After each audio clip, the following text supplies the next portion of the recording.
Alright, let's get this party started. Hello, everyone. How is everyone doing today? I hope everyone's doing good. So, we're going to be doing Monster Prom for MonsterCon, and I am so excited for this game. I have been waiting for a very long time. I have opened the game, but I have not done anything else. I have not played anything. I haven't looked anything up on the wiki. Uh, I haven't done anything yet, and I am so excited to play this game. It is going to be amazing. um, so gonna wait a couple more minutes to see if anyone wants to come in. If anyone wants to type in chat, say how they're doing.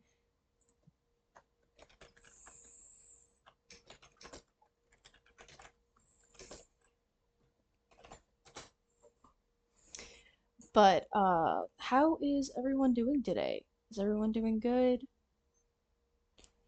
Um,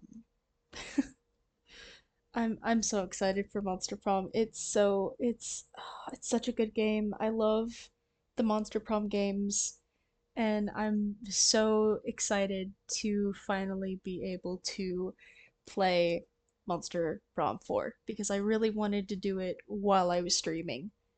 And I didn't know if I was gonna be able to do it for a while. Long story short, I just moved and I have my own apartment now, so I am able to stream, and I'm really, really excited. I cannot wait to play this game. So I'm actually going to go ahead and launch the game.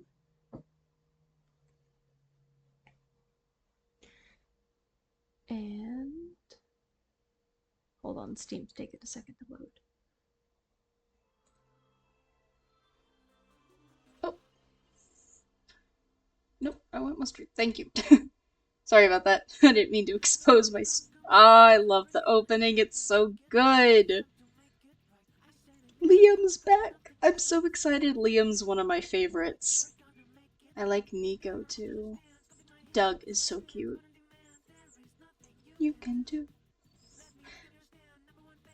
I love Omen and April Fools. They're both so cool. I'm so excited.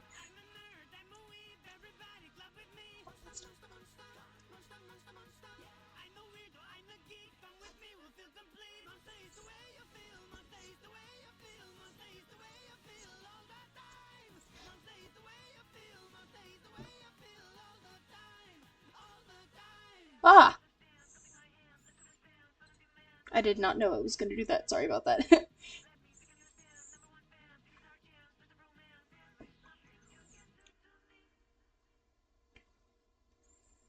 Still getting used to streaming, so I'm sorry if there's any mistakes. It's so cute and it's animated. Oh, I love it so much. This is gonna be so much fun. Hi and welcome to anyone who just joined. We're playing Monster Prom 4 and I'm so excited. Look at Zoe! She's so cute. I love her so much. I'm I'm stoked, guys. I'm so stoked. Alright, we're just gonna do local. Yeah, I'll go ahead and do the tutorial. It should be similar to 1 and 2. I wish there were 4 players. I love playing with other people. It's so much fun. Uh, what was I gonna say? I have no idea. Um, oh yeah, the gameplay, it should be similar to, the first and stuff. The first games. Ooh, short mode does not include the mystery box shop or plot lines. Okay, I'm probably going to do the regular game, so this means we are going to be here for around 2 hours. Interesting that the shortest game they have is an hour and a half, because if I'm correct, typically it's like two, or no, not 2 hours, about like 30 minutes. So it's interesting that it's a bit of a longer game. So I'm gonna go ahead and play the regular game. Oh, this is from Monster Road Trip.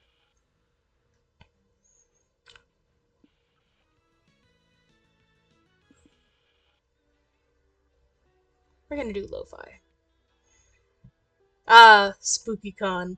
For some, it was just a nerdy convention, but for us, it was 4 days to celebrate our many passions and obsessions fiercely, unapologetically. And we weren't alone. Regardless of what you loved, you could always find people who'd make you feel seen and understood. That's why I love cons. Anywhere else, we might have been seen as weirdos and misfits. But here, we could finally feel like no matter who we were, we belonged. Ah, I gotta be Oz. I'm always Oz. He's my favorite. Oh, sorry about that, guys. It might get a little loud. I live right near a fire station, so sometimes you'll hear the fire trucks come and go, so I do apologize for the auditorial disturbances. But hopefully it shouldn't be too frequent. Oh, I love Oz! He's awesome. Oh, I love the background! Oh, it's so sketchy and beautiful. I love it so much. Oh, this game is so pretty. Sorry. But as dreamy as as dreamy as SpookyCon was, it also came with its own set of pressures, some of which we already knew so well. At the end of those 4 days, the after party loomed over our heads, posing that one evergreen question. Would we get a date for that night? As uncertainty plagued our hearts, we couldn't help but think of the six hottest nerds at the con. Zoe, question mark on age, an eldritch cutie who went from endless deity and harbinger of destruction to author of the renowned fanfic Liam Prom. Liam de Lioncourt, 4XX, a hipster vampire whose standoffish demeanor hid the fact that he was truly a lovable dork. Still taking pictures of your food, I see. Doug Campbell, 24, a kind-hearted slime that was incredibly broke from supporting all the fandoms he loved. That's me. I have a huge Funko Pop collection, and I completely understand. I love Doug so much. He's so cute. I love the slime and how you can see his organs. It's adorable. Omen. Ooh, I like her voice. 25. An evil overlord who was recently freed from imprisonment in exchange for giving up her passion for stabbing people. Aw, I'm so sorry you can't stab people anymore. Poor baby. Boop. Is that Brandon Rogers? There's no way that was just. That sounded exactly like Brandon Rogers. Nico Sharp, 22, an over the top mimic who preferred cosplay over shapeshifting, even if they weren't the best at getting into character. That's okay. And April 1st, 24, a clown idol who was contradictorily obligated to bottle up all her non camera ready emotions inside cute mascots. Oh, oh, I love it's so beautiful. I love the art style for this game. It's just stunning. And I love all the food. It's so cute. I know a lot of people already really like April. I'm probably probably already gonna go after Liam if I can, because either Liam or Doug, because or I don't know. There's so many good ones. There's so many good ones. It's such a cute. Ah, I love this game. It had to be one of them, but who? We had 4 days to gather some courage and shoot our shot. What was the worst that could happen? Being rejected and alone the rest of our lives? We'd had our fair share of love and rejection. This surely wasn't our first rodeo. Don't I know, from playing the Monster Prom games, rejection is wow. And as we had grown to know ourselves better, we realized we felt more confident. Glad you are. Now you'll have to choose 3 things you like. Each like is tied to one or several romance options. Okay. Your likes will soft lock you into some ROs. I'm guessing that's romantic something. You'll encounter more often. romantic opportunities, probably. You can correct this soft lock by meeting other ROs in the food court, which you'll see later. Romance options, probably. After the likes phase, you'll be asked to choose a top three within a category. You'll choose your first, second, and third favorite option in descending order. Okay, so this is very different. This is not a mechanic that I've seen before. So, this should be very interesting. This will shape your starting stats. Tell us three things you like. Okay. Okay, so we have magical girl transformations, overspending, unlimited edition blind boxes, anime monologues. I'll take a potato chip and eat it. Sorry. I love that line from Death Note. It's hilarious. Licking metal, DDR as exercise, Dance Revolution. Yeah, incredibly nuanced villains, anime fashion, only one bed.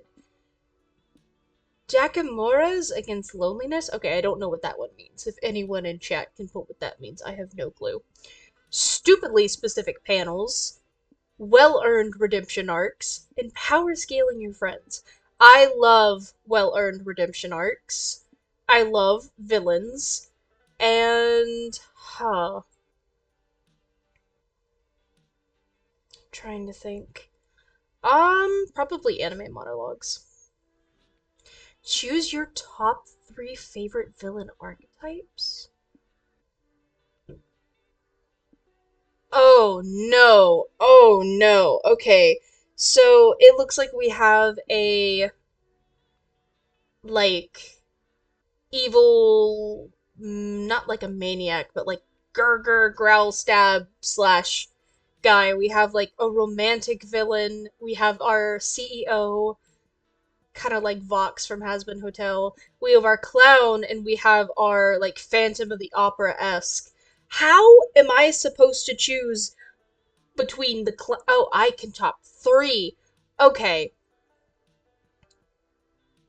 Clown, Phantom, CEO. I have to.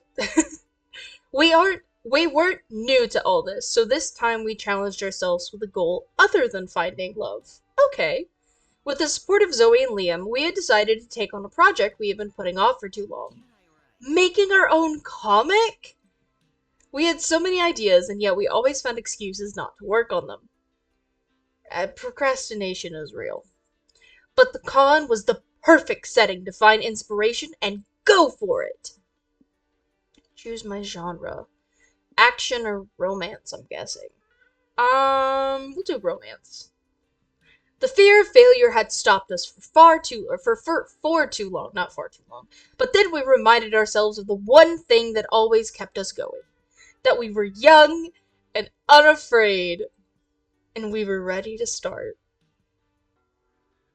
I love Monster Prom so much. Those words definitely bring warmth in my heart and soul. I love that.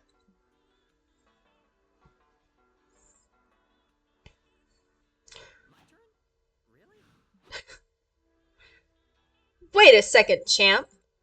Yeah, no need to rush into this. I am gonna do a little bit of voice acting, so I'm sorry if it gets a little bit cringy.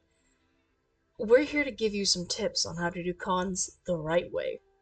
Think of it like some sort of tutorial. Ah, I see the little cheeky smile. God knows you could use one of those. Yes, absolutely I could. As everyone knows, the main activity of a con is finding love. Sure. Uh, yeah, I know it isn't really, but this is Oz we're talking about. Look at him. He's probably aiming to get a date at the big con after party. Don't give me that look, Zoe. I love how Oz is just like tucks hair behind ear. Maybe? Yes, the silence speaks volumes. Well, if you want to get a date, you better get to know the other person and what they look for in a potential partner. Exactly. Do they share dreams and fears? Are your visions of the world in sync? Are your souls truly compatible? I love Liam. I love him so much. Too complicated. Let's say someone's personality can be defined through 5 traits: smarts, boldness, creativity, charm, and fun. Let's call them stats. It sounds cooler and more video gamey. A tad reductive, but let's work with that. Then you have to ask yourself, is your fun high enough for someone who loves to party? Is your boldness low enough for someone who likes peace and quiet? Some people are even more ambiguous. Like they may like someone who's just balanced. Is that gonna be you? I know in the first game you are smarts and I want to say smarts and creativity. So the point is, everyone has their stat standards. And if by some chance you want to go to the party by yourself, which is a totally valid option if that's your jam, don't think you'll be exempt from managing your stats. You can still fail at it. There's more stuff to keep in mind, but let's cover that later, okay? There's a panel I wanted to check out. Sounds good, and I have to rehearse the next tutorial. Have fun, Oz! Okay, so I have no idea what each thing does. So, we have the hotel, the main stage, the community zone. Oh, no, what's the community zone? Where's the community zone? Oh, upstairs. Okay. Community zone in the lobby, and then the merch hall. Okay, so this is probably where we're gonna find that cat shopkeep. Um, let's try and figure this out. Hmm. Let's just start this. At the hotel, you. Oh my god, it's a Cult of the Lamb cosplay! Yes! I love Cult of the Lamb. I love Cult of the Lamb. If I get it on my PC, I might actually do a stream for it. I have one on my PlayStation that I could probably stream, but that's a lot different than doing PC streaming. I love Cult of the Lamb. I love the Lambert cosplay. At the hotel, you carefully put on your cosplay. You're ready to go, except, uh-oh, you feel a rumble in your belly. There's no time to take off the costume. You'll have to poop in cosplay. It's a strange experience. You rarely see a fictional character pooping. Your toilet-based cosplay gives you a better understanding of the character. Here's +2 creativity for broadening your knowledge in an unexpected way. Okay, so the hotel gives creativity. Hold on, I am going to be taking notes because I am somebody that takes notes. So the hotel is creativity. Cool. That works for me. After you've napped, showered, and finally gotten that stubborn costume piece to stay and play, I understand that. It's time for you and your friends to return to the con.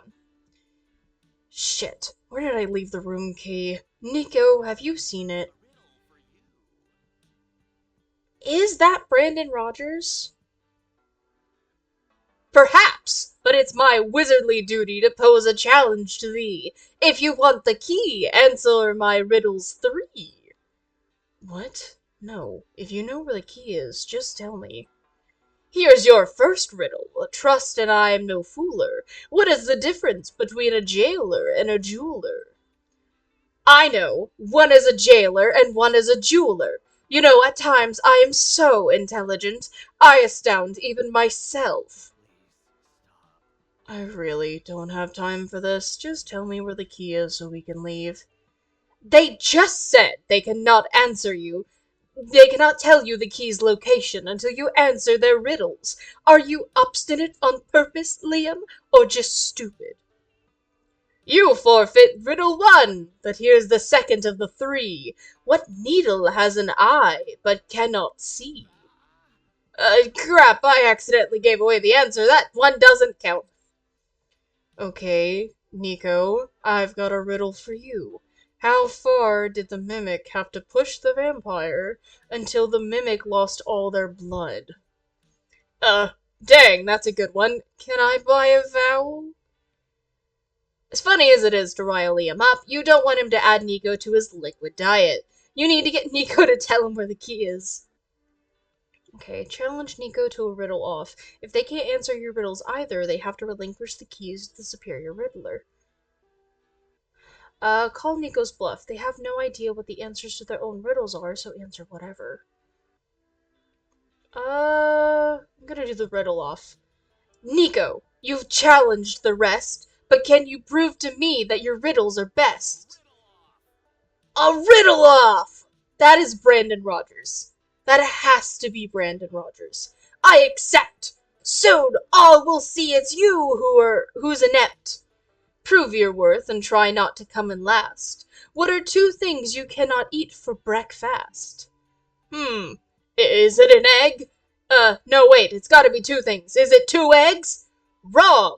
It's lunch and dinner. Round one goes to me, I am the winner.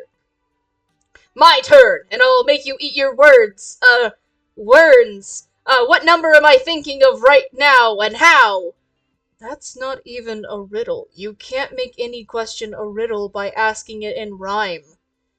Whatever. You guessed number one on the assumption that Nico can't get too creative with their choice, while they're also trying to think of rhymes.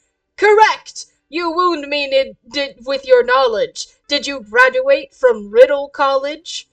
I'm self-taught, my bearded foe, and for now, my final blow. The brain stores the thoughts, the balls hold on, I have an alarm. The balls store the pee, but where does the wizard store the room key? Love that. That one doesn't make sense. Pee is not stored in the balls. Oh, I know the answer to this one. The key's under the toilet. Sorry, I forgot what voice I was doing. The key's under the toilet seat. Wait, you tricked me. Oz, you're a worthier rival than I thought. I love her voice. That was clever indeed. It was an honor to witness your wizardly battle of wits. Okay, I'll admit, that was pretty smart. Yes, smarts! Now go get the key, Nico, and wash it off. All's well that ends well in the riddling arts. You lost 2 boldness, but you gained 2 smarts. No! That's foul. That's okay. Wait a second! It's time for a new episode of Tutorials with Liam and Zoe. Yes, we realized we explained the importance of managing snats. Stats, not snats. But we didn't cover how to manage them properly. Exactly! Stats can be managed in a number of ways, but let's cover the most important one. That'd be experiencing the sort of absurd and exciting adventures that usually take place once you visit a location. Let's call these experiences events for short. Normally, during an event, you face a conflict you must solve by choosing between potential solutions. Options, if you will. What you choose will define you as a person. If you choose a smart option, you'll gain smarts. Yeah, if you choose to punch a bear, that'd be quite bold of you, so you'd gain boldness. But stats are also lost when choosing an option. So it's like Monster Road Trip. Okay. Every path not taken is a stat lost. Which goes to say, if you choose the smart option instead of punching the bear, then you'd gain smarts but lose boldness. Just try not to punch a bear, okay? Liam, let Oz punch a bear, if that's who he is as a person. Anyway, there are a few more ways of managing stats, like... Liam, let's write those down in a manual or something. I really wanted to go check out those limited figurines I told you about. True, we can keep giving you tips later, yes. In the meantime, don't get yourself killed. Okay, so we've been to the hotel. I wonder what the main stage gives us. 1 second, write down main stage. You sit down to watch a post-mortem discussion of the game Domino. You learn that the first iteration had no pieces at all, which made playing quite difficult. The 7th iteration added the critical rule that forbids eating your own pieces. An hour later, you know more about Domino than anyone in your age group, which actually isn't hard, but still, do smarts for you. Okay, so that one's smart. Makes sense. You, April, Nico, and Omen, decide to attend Werewolves Live, an event where everyone in the audience plays the social deduction game Werewolf. Under your chair is a card with your secret role. You're a powerless villager! Yay! Everyone closes their eyes, and when the game master tells you to open them again, 3 players are dead, and you have 3 werewolves to find. The case of the hidden werewolf. I remember it well. The sky was gray. I was sweating my ass off in my trench coat, and Omen had a look of wolfish murder in her eyes. That is not intentional. I just have resting murder face. Oh, Omen, that foul femme fatale. Who can I trust her? My head said no, but the whiskey in my blood and the tightness in my pants said probably not, but screw it. Who are you talking to, Nico? I don't know what voice she has, so I'm just giving her one. Are you having a nervous breakdown? Are you on drugs? Do you need drugs? No! I'm narrating! It's what all the cool detectives do! Now, Omen, let's cut straight to the chase. No chaser! Are you a werewolf? No. Though I admit, like that lycanthropy, I can't pronounce that, seems much more fun than being a groveling villager, powerless and tender, and ripe for the devouring. Alas, a villager is what I am, c'est la vie, etc. Aha! So you admire the werewolves. I know you envied me, you scoundrel. So Nico's a werewolf. Hey, Nico. Maybe let's stop talking now. I really think that we should stop talking now. She was right, of course. So I shut my mouth, confident that I'd cast enough suspicion on Omen to throw everyone off my scent. Only a full moon could convict me now. Shit, shit, shit! Why couldn't they just shut up? It's only a matter of time before someone figures out I'm a werewolf too! Um, psych. Okay, Nico and Omen are obviously werewolves. But what about Omen? Is she acting weirder than usual? Or just being her usual violent self? You need a foolproof way to know if you can trust her.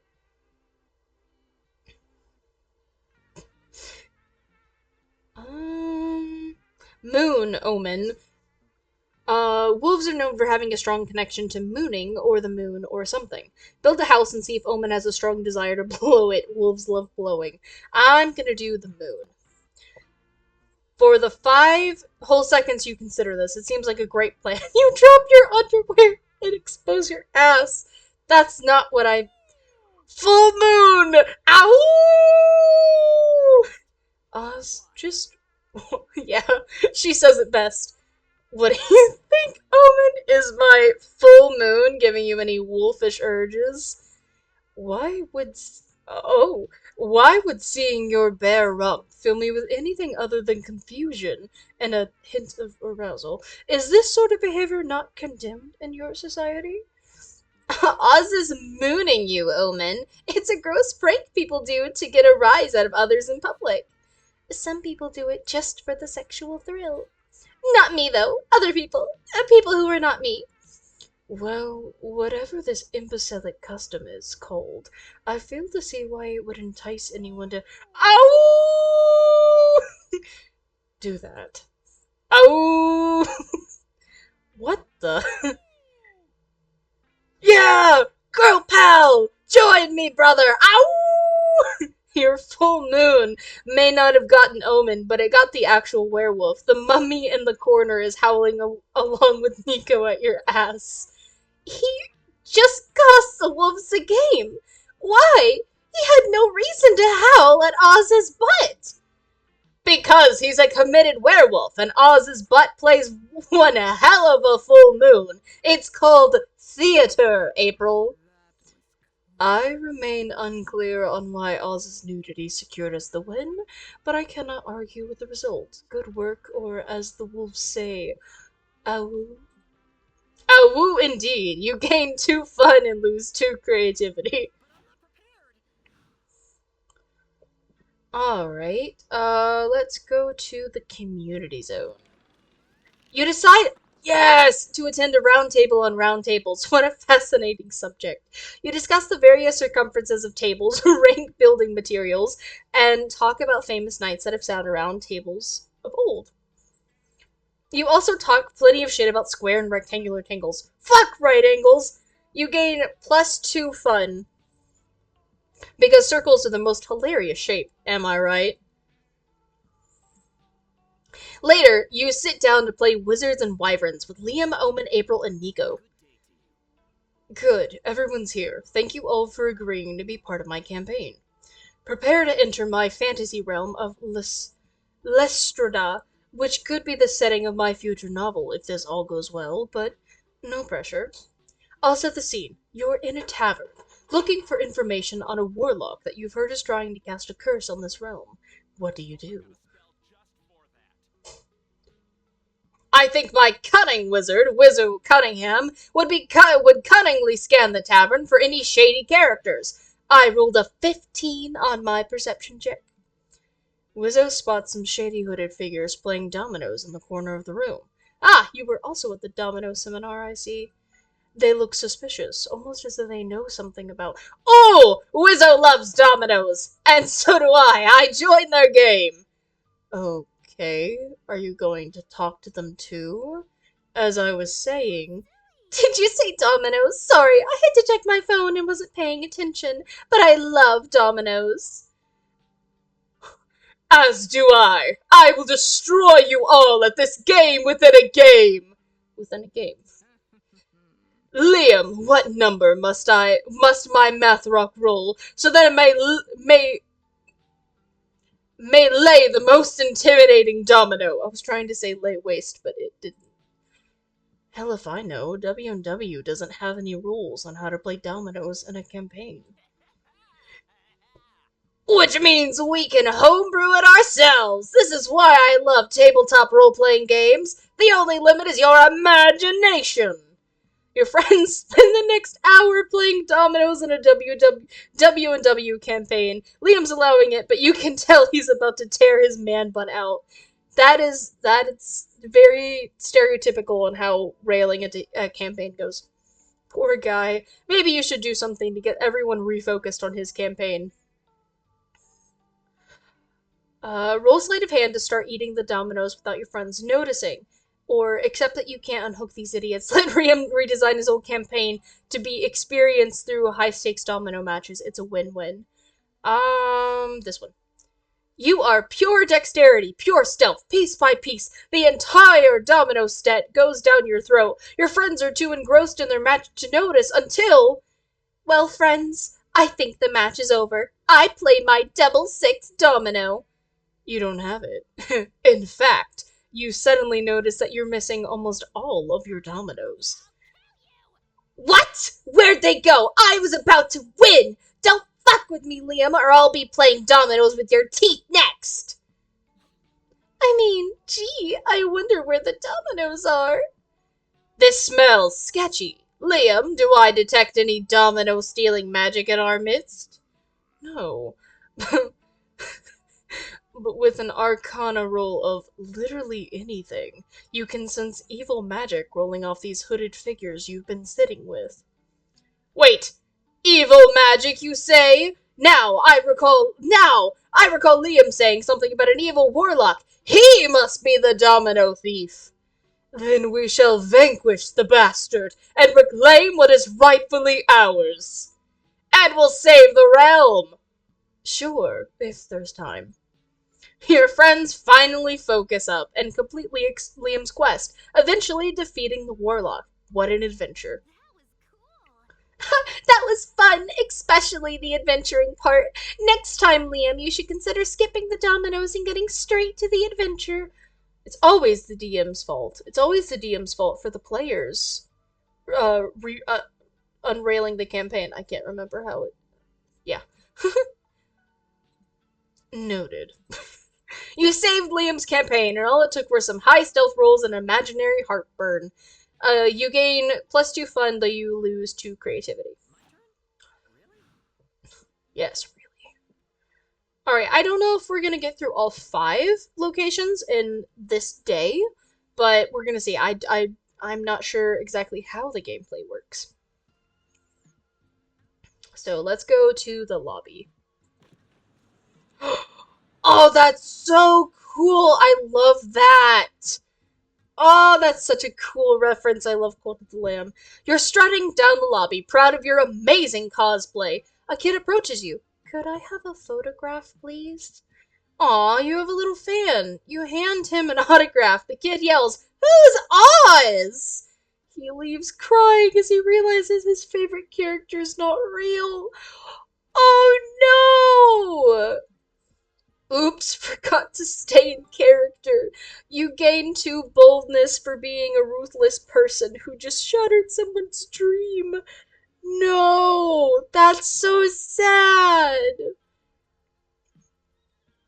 You're roaming around the lobby with Nico, April, and Omen. You bump into a lot of cosplayers, and one unlucky cosplayer bumps Omen's head. Uh-oh. Ow! Who is responsible for making me say ow like an idiot? I demand satisfaction! Sorry, didn't see you there. It's these angel wings, you know? They kind of struck my view. As the cosplayer turns around, he hits April with his wings, and ironically sends her flying. I'm sorry, I got these wings very recently and I'm still learning the ropes. Ah, classic cosplay rookie mistake, wearing accessories way above your skill level. It took me years to learn how to handle the... What is that word? Yeah, I can't pronounce that. It's gonna take me years to learn how to pronounce that. And how to pronounce it. You heard the mimic. Now remove those useless limbs, unless you want me to remove all your other limbs as well. I can't do that, for I am Metatron, God's most loyal angel and messenger. Thou shalt not take my wings. Bask in their glory, for they are canon. Metatron flaps his wings and hits Omega in the head. Fine, you've made your choice. Where has April gone? I need her purse gun. Omen, that's no way to encourage a budding cosplayer. If you want him to quit flapping, you have to make up an even better headcanon where Metatron has no wings. I shall not. I have enough work resisting the urge to murder this idiot. Not if I do it first. Quick, make up a cool wingless headcanon or Omen and April will fast track him back to heaven.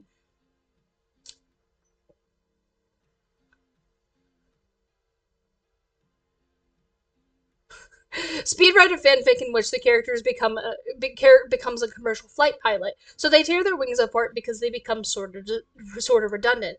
Convince the cosplayer the lack of wings isn't lame. It means the character lost them committing a cool cardinal sin, like touching a boob. I'm gonna do this one. That makes so much sense. Touching a boob? What a plot twist! A headcanon that plunges my character into its edgy, grim era! A fallen angel! A boob toucher! That sounds really interesting. No, remove? No, sorry. So, April has an ability to, like, summon these, like, balloons that have, like, interesting abilities. What is this? What is this? Okay, so it's showing me, I think, where I am at my day. Now remove... I'm just gonna use April's voice. Now remove those fucking wings. Sure. It's just, this is such a sudden change. I think I need to get into character first. Maybe by reenacting the tragic boob fondling. What? Gosh, when I woke up today, I couldn't imagine that I touch a boob. I gotta visualize the moment, get in touch with my character's motivations. What's this fool talking about? So, whose boob am I touching? And more importantly, left or right? Touch me and I'm grabbing my purse gun! Don't look at me. As I stated, I will also engage in murder. I'll volunteer. If this is for cosplay, then he should touch a cosplay boob. Come, fellow cosplayer, grab this one.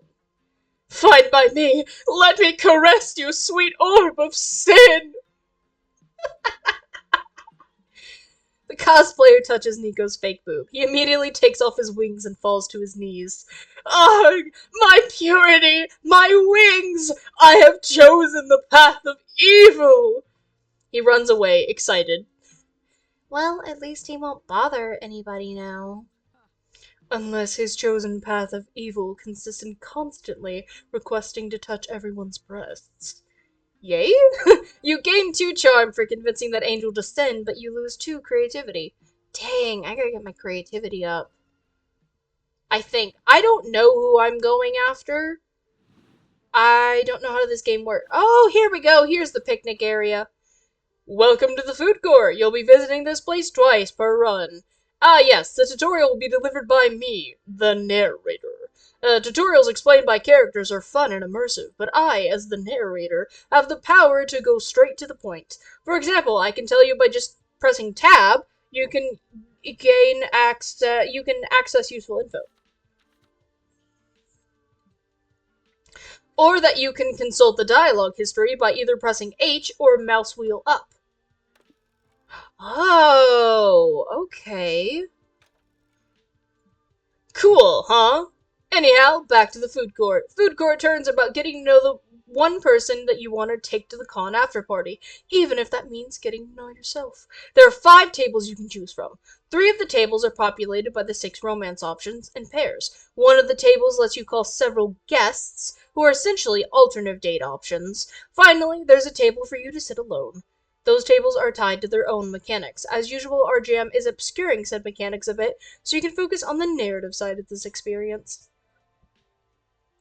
By playing, you can slowly but steadily learn how everything works. But if that's not your style, we've added helpful explanations of everything in the manual. Feel free to check it out. Just pay in mind that each table only allows for 1 player. Now, go. Choose a seat. Okay, so tab.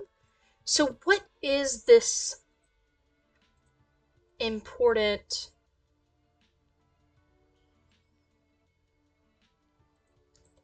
I don't know what this means.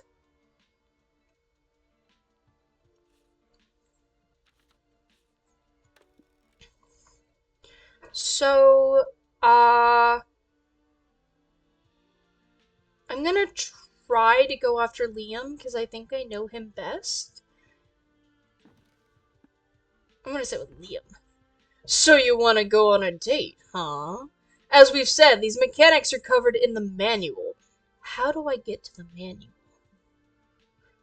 You'll see some peppers on different dates. They are sort of a spicy meter.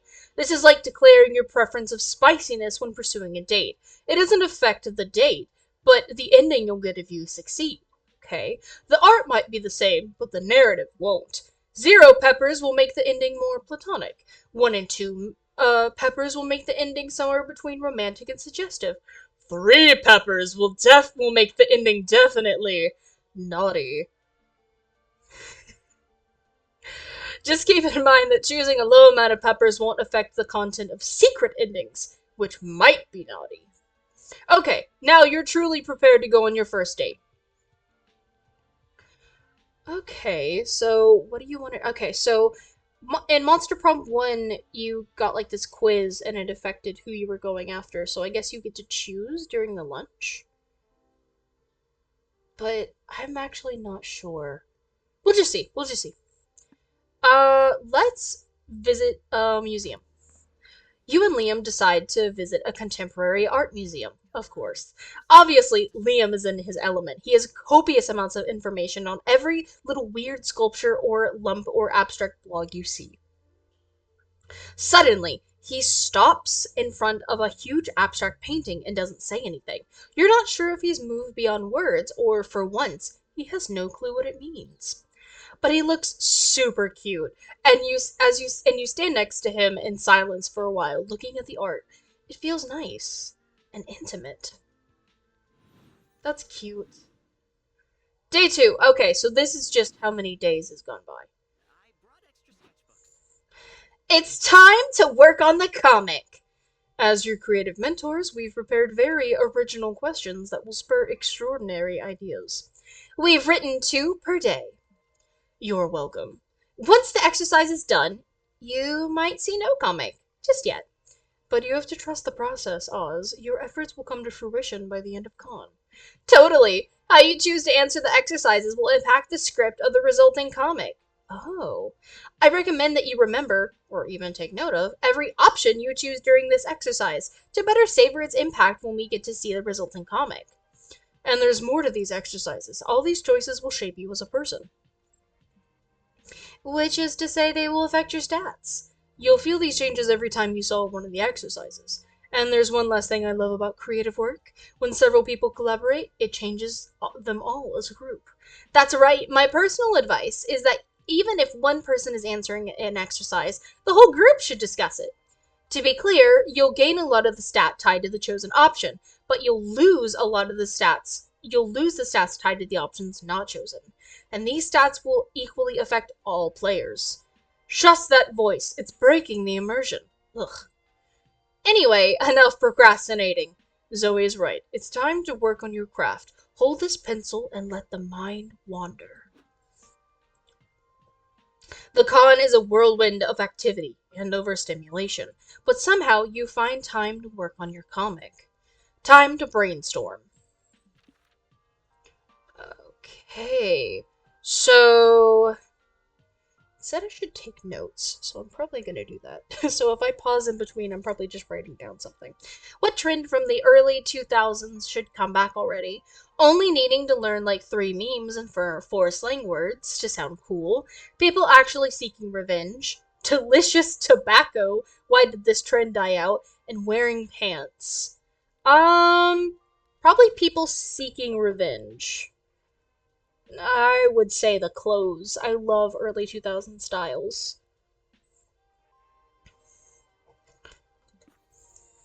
Okay. Wow. What's your strongest asset when asked on a first date? You taste like a pumpkin spice latte. You have strong but graceful knees. Your eyes are soulless, almost as if they were two sexy empty holes. You can transform into a tiger. I'm gonna go, your eyes are soulless. Boldness again. Time to get back to the con.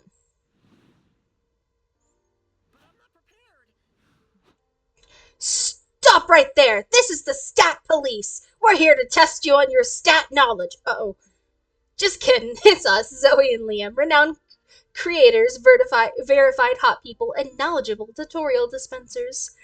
We thought we've been giving Oz all these exquisite tips on how to manage stats, but how easy is it to know which option ties to which stat?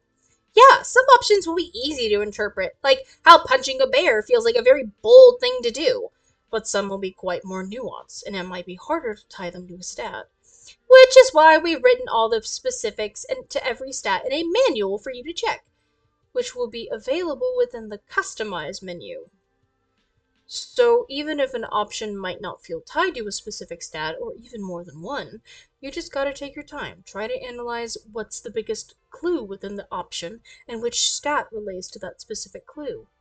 Or, you know what? Just ignore stats and choose whatever option feels more interesting to you. Live, fail, have fun. I must agree with Zoe here. Just try not to fail too much. Meh, let's go play some DDR so I can see you fail too much. Let's go, but don't be surprised if you're disappointed. See you around, Oz. Okay, where is the customizable thing?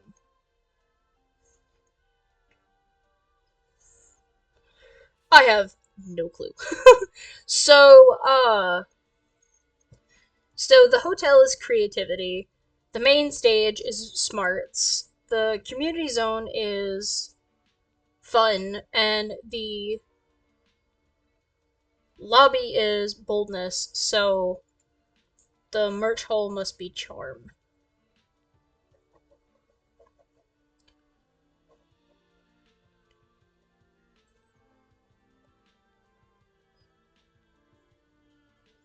Okay, cool. So,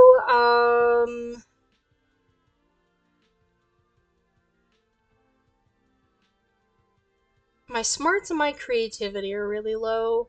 I mean, my smarts is okay, my creativity is pretty low. So I think that I'm going to. I want to go to the merch hall, and I probably will, but I think I'm gonna try and get some creativity real quick because I want to impress Liam. And in the first game, his is smarts and creativity. You're chilling in your hotel room, and you decide to browse the room service list. Uh-oh. Wow, they have all sorts of kinds of six packs of beer, lots of shoelaces, even the very concept of creativity. Huh, that last one is expensive. But since money isn't a stat anymore, it'll be a net gain, stat wise. Shortly after, someone brings your +2 creativity and several shoelaces. Imagine all you can do with this. Now you're waiting in line to get into the con, but there's a commotion up ahead, and for once, it's not your fault. Surprising. Sorry, but you can't enter the con with a weapon. Oh, come on, just let me bring it in. It's part of my cosplay. That's fair, partner. We've let in people with sword. Oh, sorry. That's fair, partner. I don't know. We've let in people with swords and axes and stuff. Why is this different? I'm pretty sure there's a difference between a rubber sword and an AK-40. Why do you have an AK-47? Okay, so it's a dangerous weapon and it's a cosplay. Oh, which one overrides the other? Hmm, guys, this is obviously a Schrodinger's cosplay weapon situation. It's impossible to know if this is a weapon or a cosplay, unless or until it's used for violence. Then we shan't know until we test it. Open fire! I love doing her voice, it's so much fun. Are you kidding me? Of course not. This is for science, Liam. You, who are so obsessed with logic and empirical facts, cannot turn your back on this experiment. Oof, this nerd stuff makes my head hurt. All of you make my head hurt. As much as you love to discuss this all day, you have a con to attend. Convince the guards to move this gunman along so you can get in. Dress the gun up as a kawaii waifu. It'll be undeniable that it's cosplay first and foremost.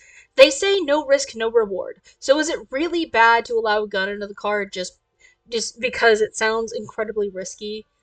I'm gonna do the waifu. Fuck yeah, this is my jam. But I've never tried to make a gun sexy before. Begin by applying lip gloss to the muzzle. It will elicit thoughts of smooching and fatalio. Oh, that blushy face. I didn't even know this. Oh, I've got a sexy bra in my purse. Can we use that? One can always use it. A sexy bra. Attach it to the trigger guard to invoke the imagery of. What is the term? Big booba? That's not going to work on. I stand corrected. It's perfect. Just show the guards. You lay the rifle at the guard's feet like a bait in a bear trap. Oh, yeah, this shows it. This gun has clearly been used for horny cosplay purposes. Yeah, wow. Is it, is it weird that I'm, attracted to it? I mean, I gotta admit, like, guns already make me a bit hard, but guns and a sexy lingerie make me 100% hard. I respect that. The love between an officer and his gun is a beautiful thing. Go to her, partner. The demon cop starts hardcore making out with the AK-47. I love this game so much. Wow, he's really deep-throating the muzzle, huh? Indeed, it's hard to watch. I need to rid myself of this memory immediately. How expensive are lobotomies these days? You all sneak into the con while everyone's distracted, gaining +2 creativity for waifuing the gun, but losing 2 boldness. That's fine, I have plenty of boldness. I did not. Okay, so good. I don't know what stats I need.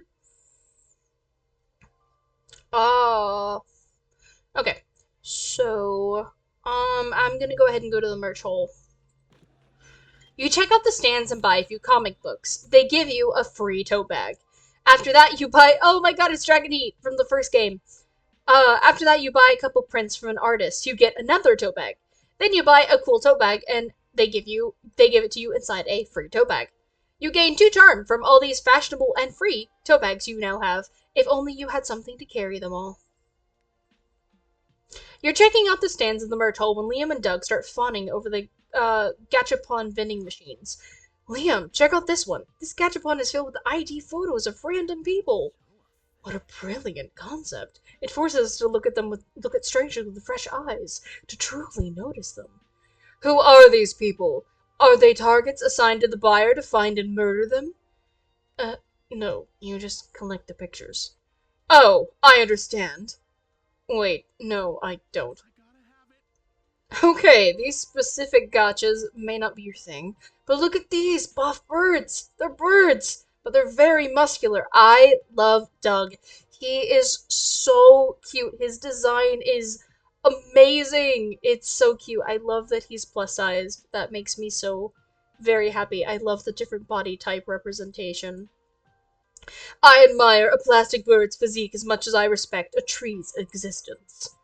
So, a lot? No, I hate trees, and I would never waste any hard stolen money on them, or these useless playthings. But gachas are so much better than trees. Will you at least try if Oz buys you one? Hmm, that I can do, if only for the pleasure of seeing him squander his meager savings. That's your cue to empty the wallet on the vending machine, because you do whatever people tell you. Turns out you can only afford one. Which one will turn Omen into a die-hard Gachapon fan? Go for the gotcha that wows everyone. The cool Terra Gray doing sick skateboard trick. The little creature in a silly pose of ab- abject terror, as if they were hit by a spell that turned them into a gotcha. I'm gonna do this one because I feel like Omen would really like that. Tokyo, Japan. The offices of a big gotcha company. Gotcha designer Shoki I cannot pronounce anything. Shioki Fubike is a nervous wreck. He was supposed to submit a design for a new gotcha series by tomorrow, and he has nothing. Fubuka-san, you better have hit a gotcha by tomorrow morning, or the only thing that will be left of you here will be your photo ID. I won't disappoint you, Mr. Takeyama, on my honor. After a long ride home, Fubuki meets his brother who has taken him in during this rough patch. Come on, fuck, I can't pronounce anything. Today, it's bad. Ah! Come on, Shoichi, you've got this. Inspiration will strike the last minute, I'm sure of it. Dejected, Fubuji stares at his face in the mirror. Suddenly, a strange figure appears behind his reflection. The figure whispers, "You know what you have to do." I, I can't. You can, and you know you will, the figure replies.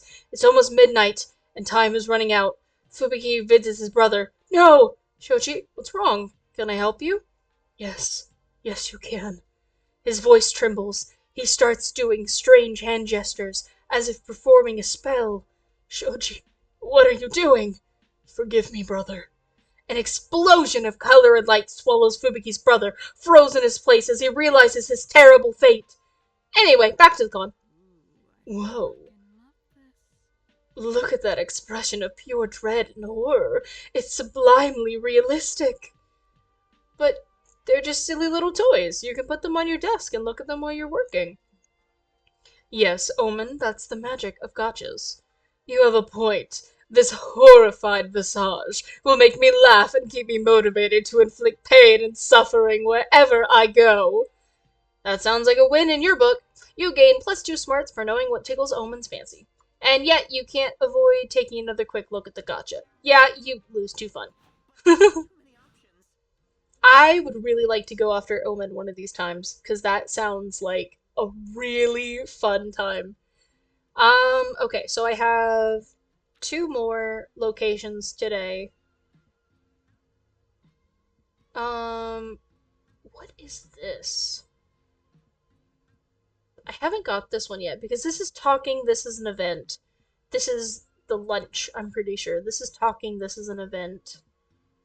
So what's this?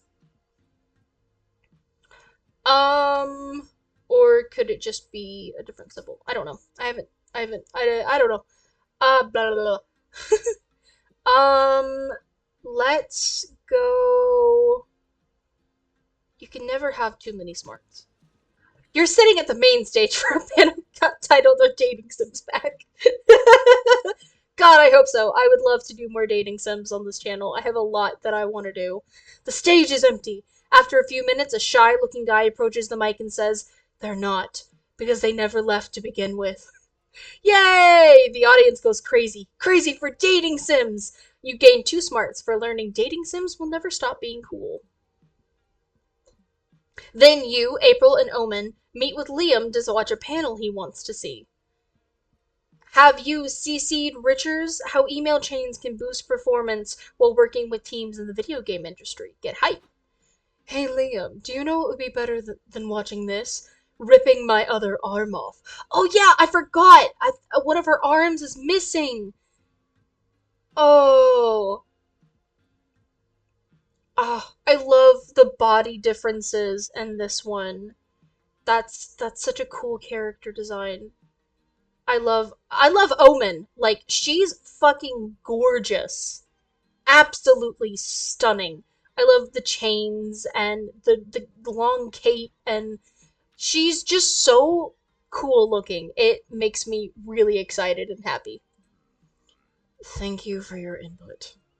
Why'd you invite us to this unique panel again? Because it's terrible, and watching terrible things to complain about them is an interesting part of hipster culture. Oh, I'm supposed to complain? Why did you not say so sooner? This paddle sucks! I had more fun counting my scabs in an iron mating for 100... Maiden, not mating. For 100 years than I am right now! Is that so? If you hate my panel so much, let's see you come up here and do it better. Oh, certainly. Come along, everyone. I think he was being rhetorical. That word cannot stop me because I do not know what it means. Come along. Omen drags April on stage. You come too because you're always down for shenanigans. Welcome to my panel, you pathetic worms! Today we are discussing... what are we discussing again? I wasn't paying attention. Emails. Oh, I do not know what an emails is. How about I just beat up Liam for the crowd's entertainment instead? I'll save this. The history of email began in 1971, when the first email was sent by Ray Tomlinson. Nah, you know what? Kick his ass, Omen. There must be something other than violence you can do to save the stupid panel. But what? Reveal secret email sign-offs that will make everyone in the email chain know who's the email boss. Raise the stakes. Do an escapism act in which you escape an email chain trapped in a water tank. I'm gonna do this one. That sounds like fun. The con organizers agree to bring out some chains, a waterproof laptop, and a 500-gallon tank. It's stunt time! And so it begins. Will Peterson at wahoo.com said, "Can someone share the bullet points from the last meeting?" Bullets, you say? If you had told me this emails thing involved weaponry, I could have started caring a lot sooner. There aren't weapons, but you sure did bring suffocation into this mix. You start trying to wriggle your way out of the email chain. Why are so many beginning their responses with, "I hope this email finds you well"? They are not finding Oswell. They are finding him slowly drowning in a water tank. Not for long, you dislocate your shoulder because you heard Houdini did that. Sadly, it does nothing for the email situation, and now your arm hurts. Oof. Will Peterson just CC'd 10 more people in the chain. Oz is running out of time before he gets buried in replies. You can do this, Oz! Hit him with that "as per my last email." It's time. It's time to go scorched earth. You CC everyone and say, "I embezzled all your money and fucked Peterson's wife and I don't even work here." And then turn off your laptop. Yes, I love crimes and adultery. I admit, it is impressive that he typed all that with one hand chained behind his back. I bet he has a lot of experience doing things with only one hand. What? Nothing. Just commenting on the stunt. Hey, quick question. Is Oz still supposed to be underwater? Nope, but you only said you could get out of an email chain trapped in a water tank. Not that you could get out of the water tank. Whoops. Luckily, it only takes your friends about 10 minutes to free you. You probably only lost like a couple of brain cells suffocating. Smarts. Oh, charm. You gain 2 boldness for your big stump, but lose 2 charm. Yes, I'm sure. You're the only character here. What do I need? Um,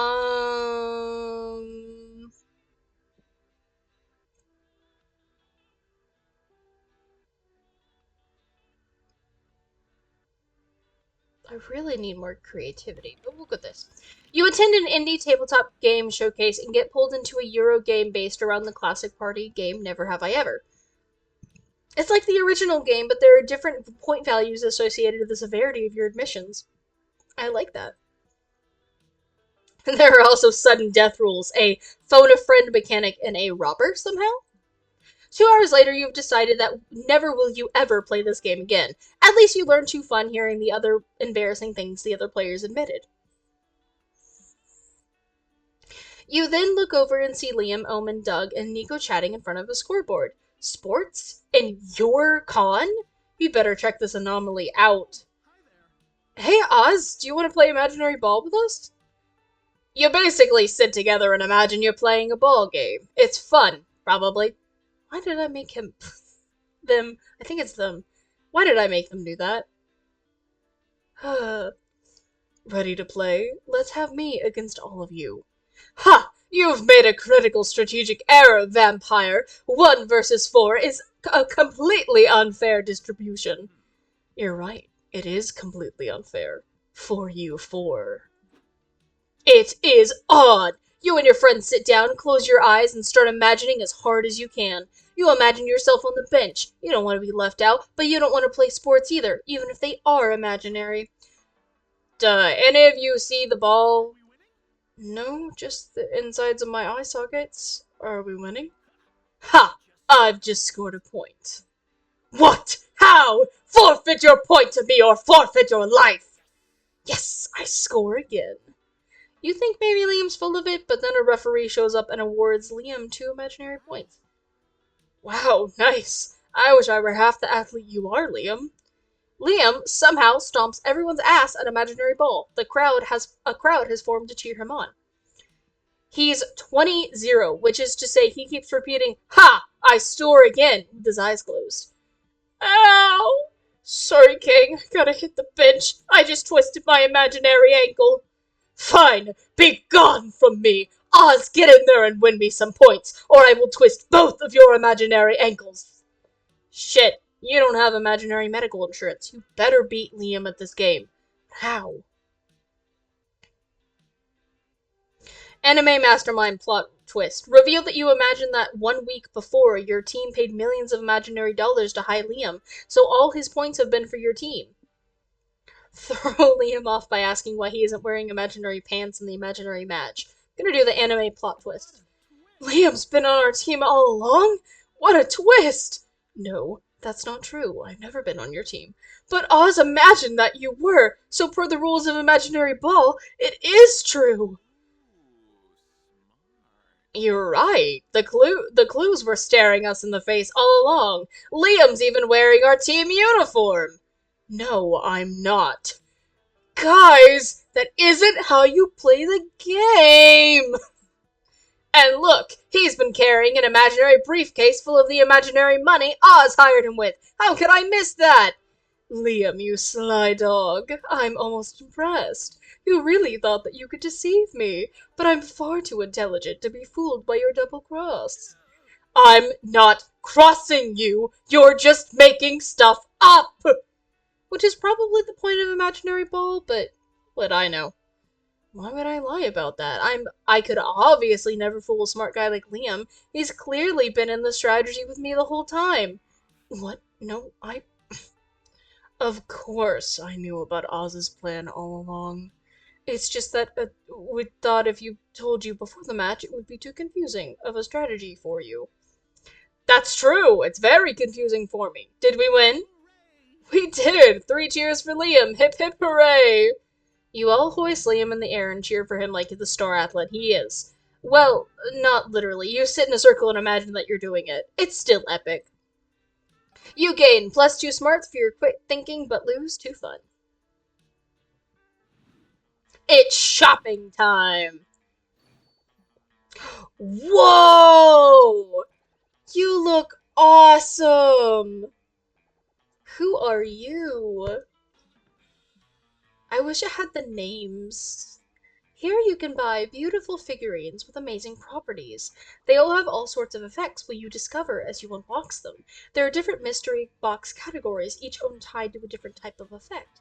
I'll give you some clues on the different effect types once you start looking through the boxes. So you choose which box category you want, and before you open it, you'll decide if you want to keep it for yourself or give it to a friend.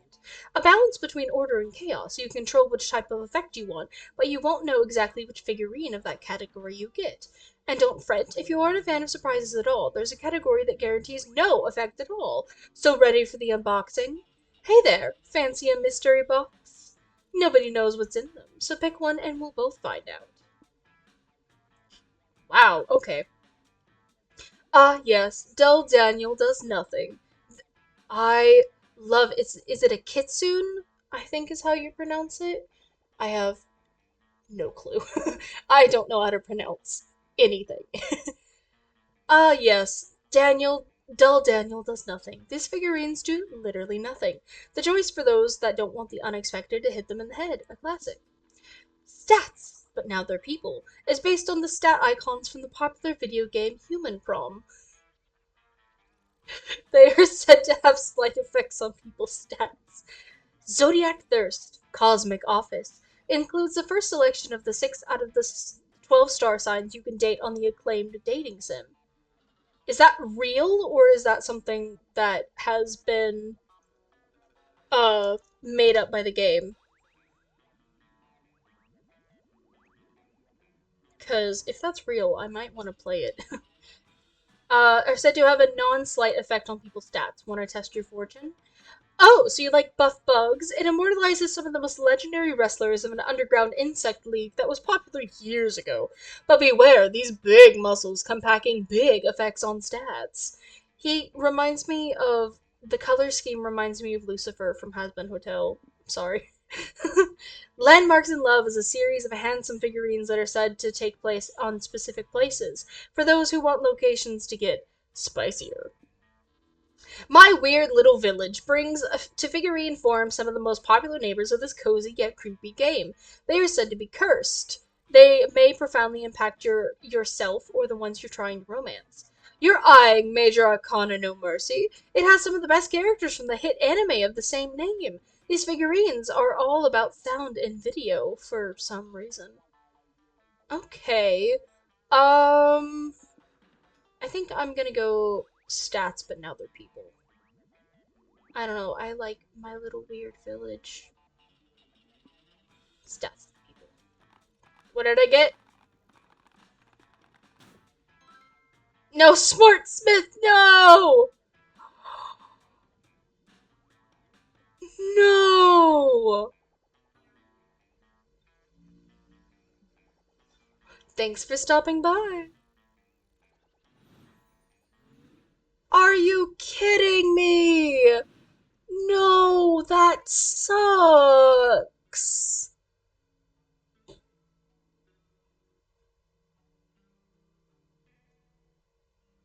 Oh, it's all good. It's the risk.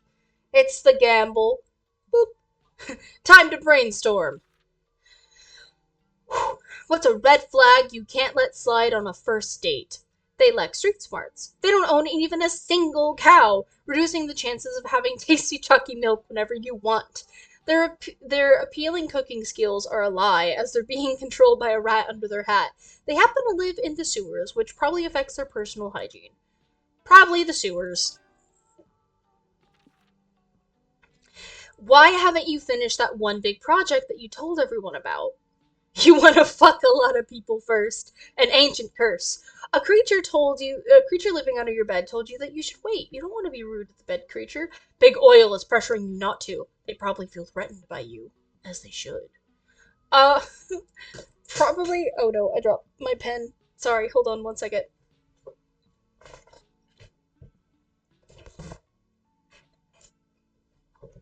Okay, I got it. Probably a creature living under your bed.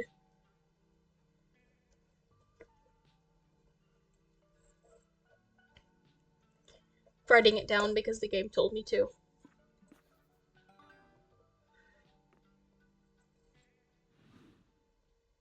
Time to get back to the con.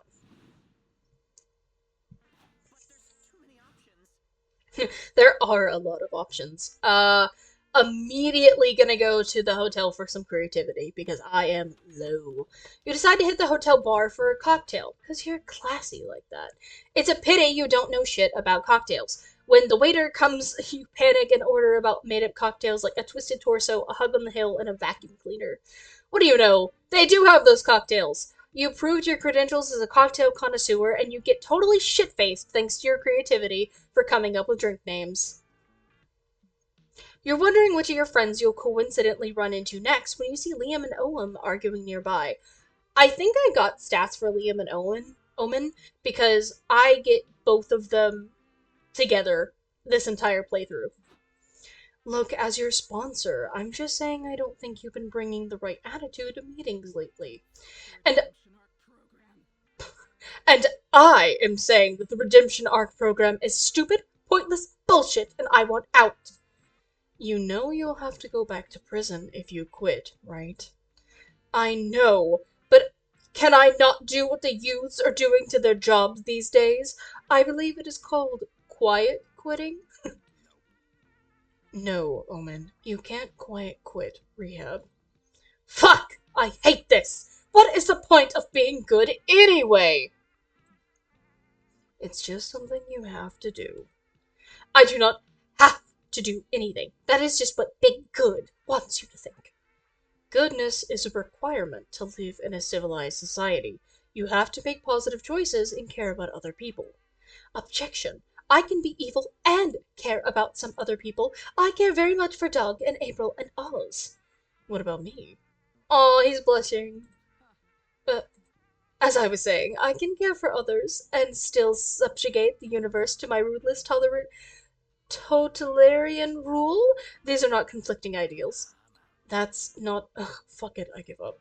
Oz, I see you hiding behind that pillar. Make yourself useful and give me an inarguable reason why Omen should choose to live a life of good. It's cool to have morals, and if you manage to collect all the morals, they let you add a new rule to the rules of conduct. How else are you gonna get a good rating at ratemymorals.com? I'm gonna do this one. What? This changes everything!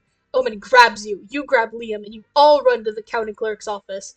I'll just I'll just need you to fill out this form confirming you have all the morals, says the clerk. Hold on, let me I'll just need you to fill out this form confirming you have all the morals, says the clerk in a dull monotone voice befitting a government agent. Let us see what we have here. Forgive others, be humble, admit fault. Check, check, and check. What could you possibly have done to exhibit those morals? Do you remember when I accidentally stabbed that teenager in the shoulder? Accidentally? You said stop pissing me off or I will stab you right before you did it. Nevertheless, I admitted fault for hurting him, forgave him for being a crybaby, and showed humility and not sticking around to finish the job. You're not going to accept this, are you? Sir, I'm about to clock out. If she technically fulfilled the requirements, it's good enough for me. You may add one moral to the list, Miss the Unforgettable Omen. I have thought long and hard about it, and I would like to make it morally correct to punch Liam de Lioncourt whenever he says something snarky. Sure, done.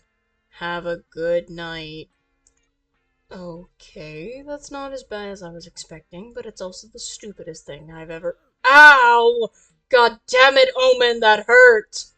Look, Liam, I'm a good person. By all technical definitions, even Liam has to agree that Omen's behaving better than usual today. You gain +2 fun and lose -charm for putting her on a path of good. I'm not prepared either. So, yeah, I already did creativity. That only bumped it up to 8. Oof. Okay, so I get to talk to people next time. Um, what's the lobby again? The lobby's boldness. Ah, sure. You're at the lobby when some random person mistakes you for a friend of a friend he apparently has met twice in his life. You were too shy to correct him, so you hang together for a couple hours. It's when he's insisting to add you to a New Year's Eve party group chat that you finally gathered the bravery needed to explain that you are not who he believes you are. Better late than never, I guess. Here, have two boldness, and he still adds you to the group chat. Later, you walk past the con jail, the room where the rule breakers go to think about what they've done. You spot some familiar faces among the inmates. Is it Liam and Omen? I hate I hate you, Omen. We wouldn't be here if you hadn't stolen that plushie and made a big scene. It was the seller who made the scene. I was simply matching his energy. You have nothing to fear. Your attorney. I love the Phoenix Wright cosplay. I'll get you two out of this faster than you can say objection! Ching! We're fucked. Officers, how long do you intend to keep my client behind bars? Well, they tried. well, the. Hold on, how did I do it? Well, they tried to steal, so I was thinking we'd keep them at least overnight. Overnight? Perhaps we could commute their sentences. Instead of staying overnight in con jail, they could spend 3 years in regular prison. What? What the fuck, Nico? Don't worry, everyone knows that legally 1 day of con equals 5 years of prison. You're getting the better end of the deal. That's absurd, untrue, and definitely not something anybody knows. Dibs on the top bunk when we go to prison? We are not going to prison. If that is a trick to try and get the top bunk first, be assured that I will shake you. Nico might actually be onto something. Surely you can broker a deal with the guards to bail Omen and Liam out of jail, but what? Commute the sentence by doing community service, but you're not ready to touch grass yet, so what about making it online community service? Tell the guards that Omen and Liam can offer valuable insight into catching the spooky con's biggest criminal, the cockdoodler. Damn it, I dropped my pen again. I'm gonna do online community service. I like that idea. You could manage the police station's social media. Wait, you work for the police? I did not think that police officers had time to guard convention centers. The chief puts us on jobs like these whenever we leave for drug possession. Oh, on leave for drug possession. But let's not talk about that. Go on, make some posts and get us some more followers. Woohoo! You guys ready to make cops feel cool again? I'd rather take 3 years in prison. Your loss. What should we post first? How about just put a no good donut in the jail of my belly? Hashtag LL, hashtag cool cops, hashtag brutal. Brutal? Are you sure about that phrasing? Yeah, isn't so cool it's brutal? You gotta brush up on your modern lingo, Liam. I have no clue what their voice is doing. What?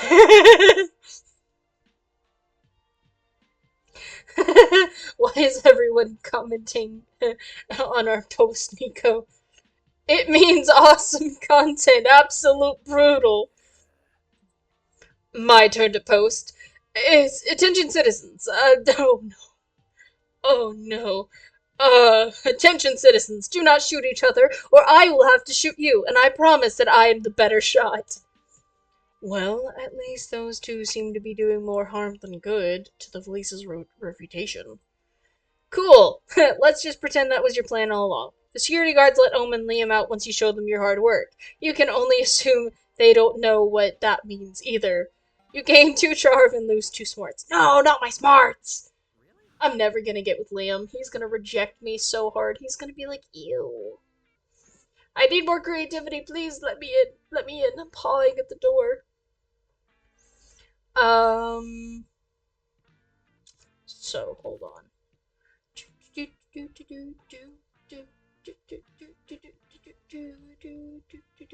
I don't know what I want to do because I need creativity. This is smarts. I'll go ahead and go smarts. You sit down to watch a panel on how to break the ice and make friends at con. The panelist admits they have no idea. They hope hosting a panel would force them into being more social. What an honest fella. During the Q&A, the group asks the panelists if they want to join them for some dinner and snacks. It did work. You gain plus 2 smarts for learning this cool trick to break ice. Next year, you may host a panel yourself. Now, prepare to completely forget whatever you just watched, because it's time for one of the biggest events of the con, a Q&A with world-class dev Hayura Kamada. Hey, you two! Kamada's panel starts in 15 minutes! Tell him to get ready! You got it, boss. He'll be there. Everything's under control. No disasters in sight. Crap. Shoot, gosh freaking darn it, we're so fudged. We're fudged right to heck. I love you so much. Your commitment to family friendliness is Admiral Doug, but can someone tell me what the fuck is going on?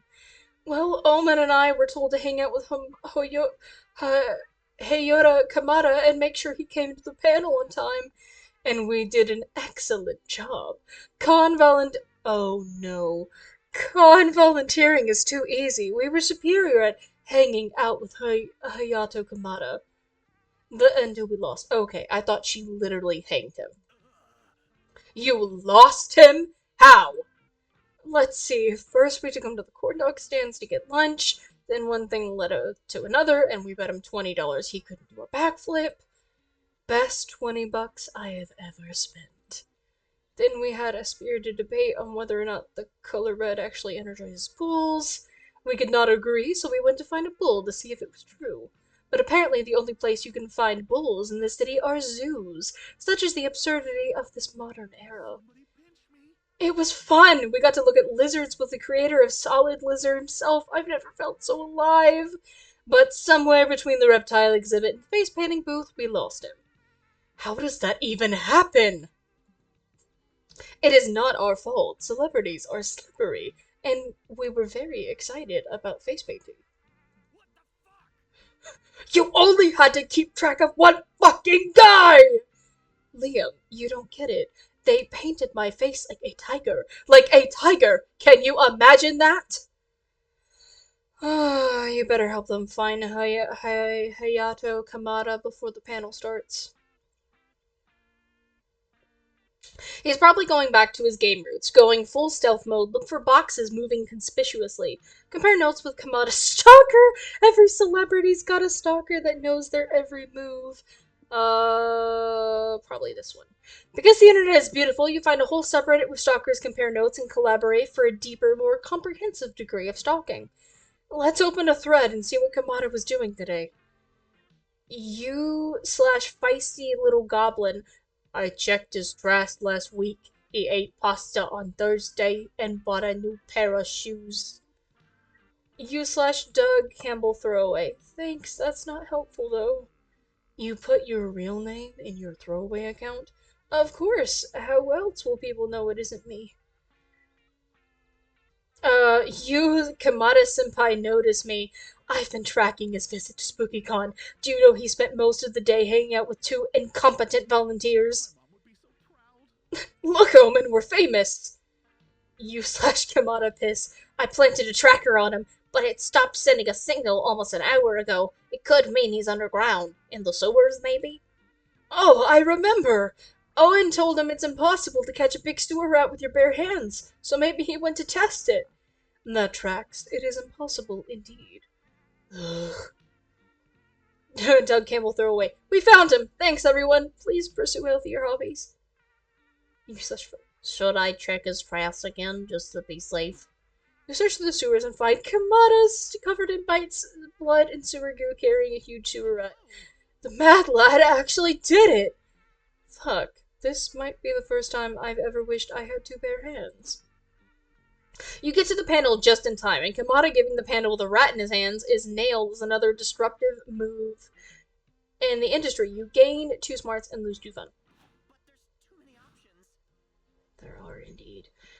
Okay, one more. What is my lowest besides creativity? I need to get my creativity up.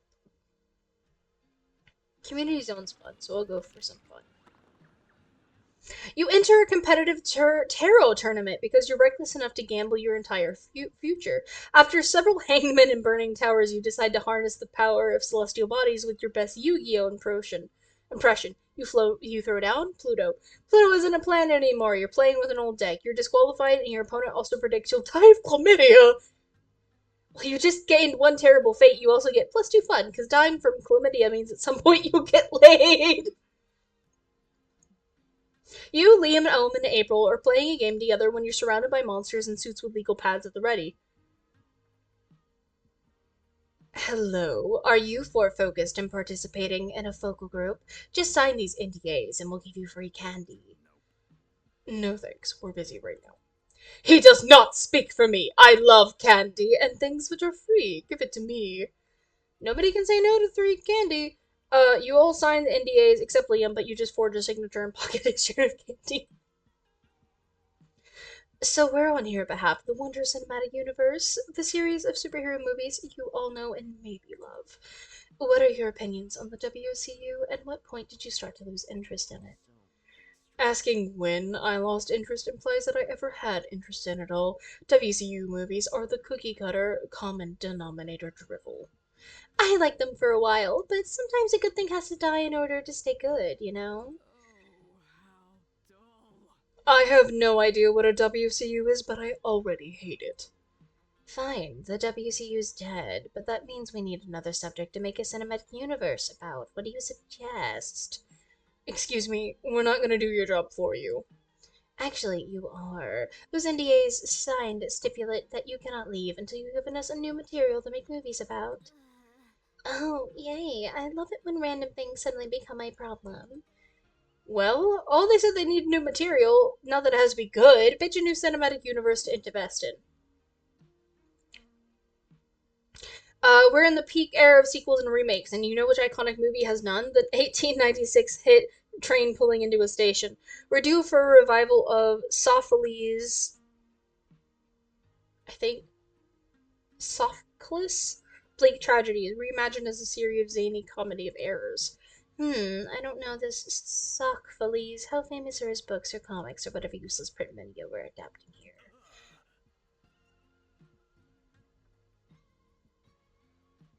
Sophocles. I can't pronounce that. Are you serious? Was one of the greatest playwrights in ancient Greece. That's not promising. Our demographic tends to lose interest in media that's older than 6 weeks. Really? What a shame.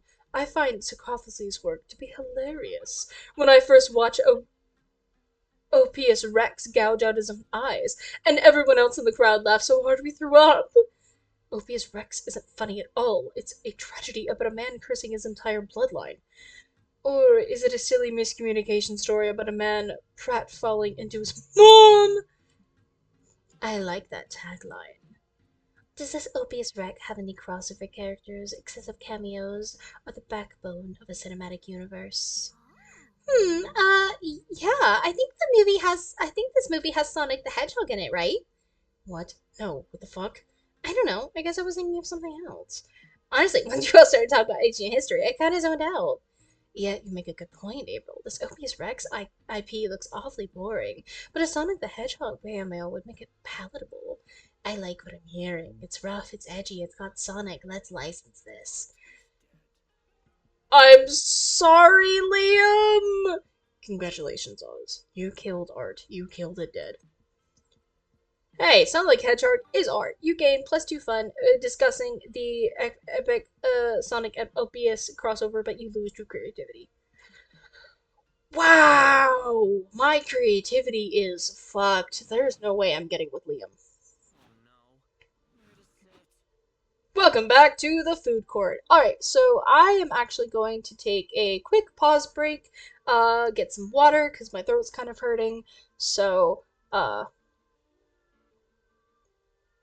on. 1 second.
Alright, we are back. Sorry about that.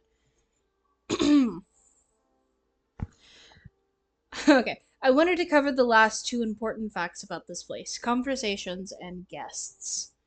The first one is fairly simple. If you sit with the same romance option twice in the same run, you'll bond over a conversation. If you sit alone twice, you'll have some you time to sit and reflect on life and stuff. It's like a conversation, but with yourself.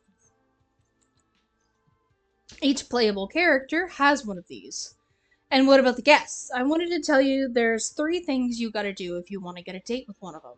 First, you have to meet their date requirements by the end of the run. You'll have clues for what these requirements are when you first greet the guest, and they tell you what their type is. Second, you gotta have a fun little date with them to get to know each other better. This is done by calling them a second time when you come back to the food court. Third, remember to choose none of them when you're asked which romantic option you want to date at the end of the run. And that'd be all. Now let's go sit somewhere. I'm gonna sit with Liam and Omen. Gonna sit with Liam. How's the con so far? The redemption arc program and sharing an apartment. How's the con so far? It's been quite good so far. I spend a good portion of the day in my yaoi booth in the artist alley. That can get a little exhausting. The masses crave their drawings of men kissing. They surely do. Luckily, some of our friends sometimes come by, either to give me a company or help me man the booth. Ah, yeah, I think I saw April there yesterday, right?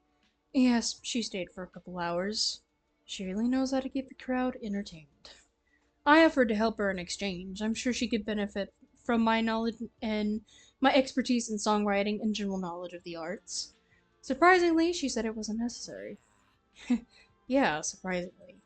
Instead, she asked me to draw her squashed between a couple of muscular men.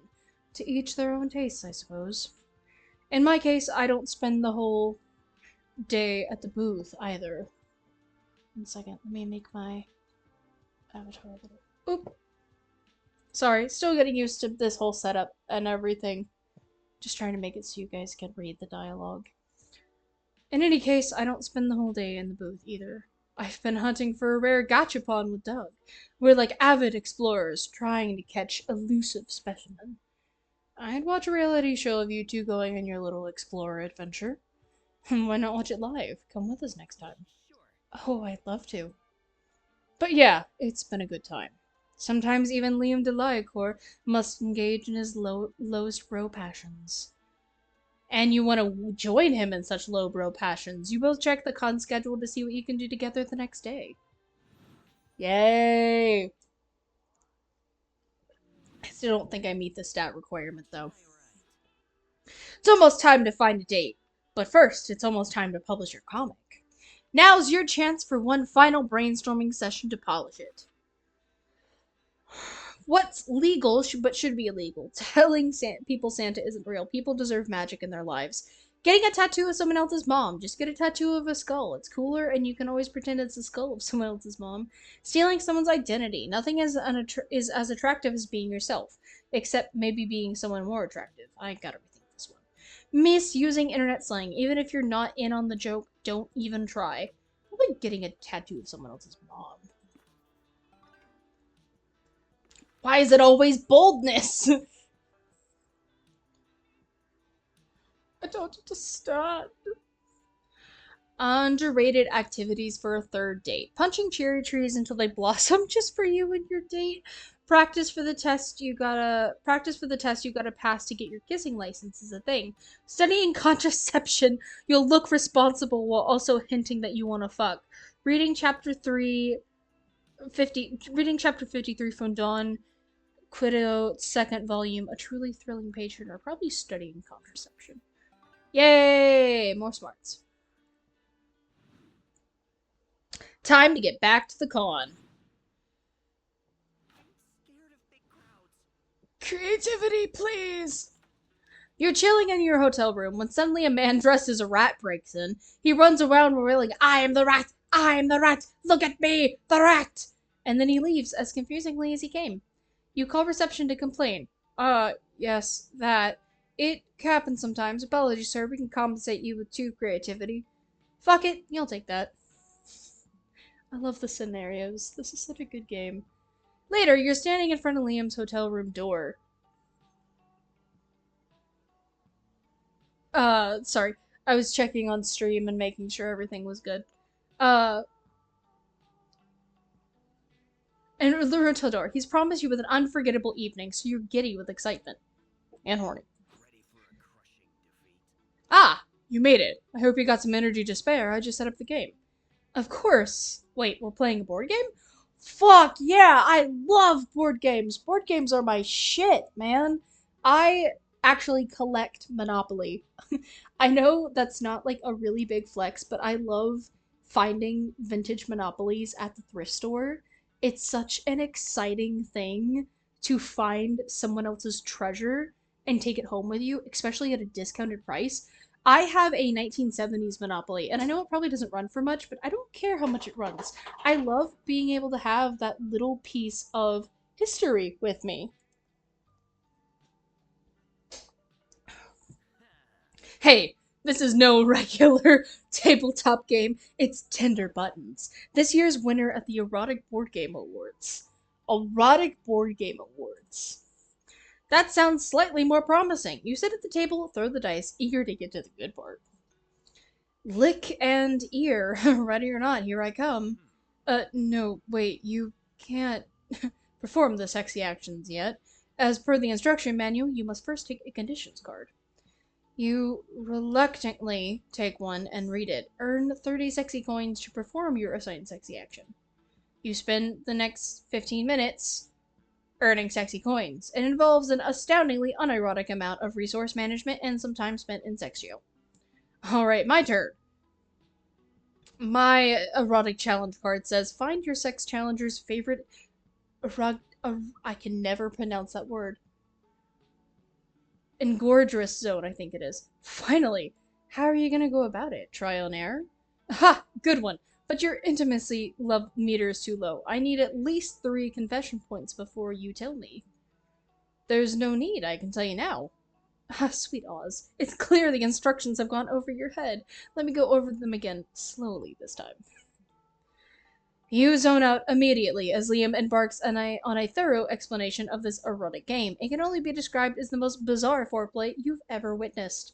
There's only one way out of this, and into Liam's heart. Beat this game to get sexy and prove your bona fide board game skills.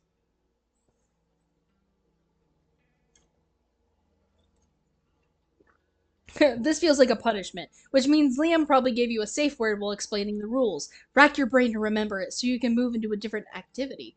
Subvert the game by ending the game in an unexpected way. Eat all the game pieces, you'll also get to show off how much you can swallow. Probably this one. You close your eyes and focus, trying to snatch back some of Liam's words from your hazy memories. So you take a touch card and pay 2 sexy coins. Come on, you can do this! But you also lose your arousal bonus. Nothing, you're drawing a blank. You have to do the second best thing, which is shouting random nonsense Liam could use as a safe word. Blowtorch! What? Papaya! Are you okay? Honeycomb! Honeycomb! Oh, I see. You're trying to distract me while my foreplay timer runs out. Nice strategy, Oz, but you can't fool me. Poolside! Sure. Wait! How did you know? What? Liam turns over a card with the word poolside written on it. I had a foolproof strategy to win in 2 turns, but alas, you guessed my fantasy sex bot, which is an automatic win.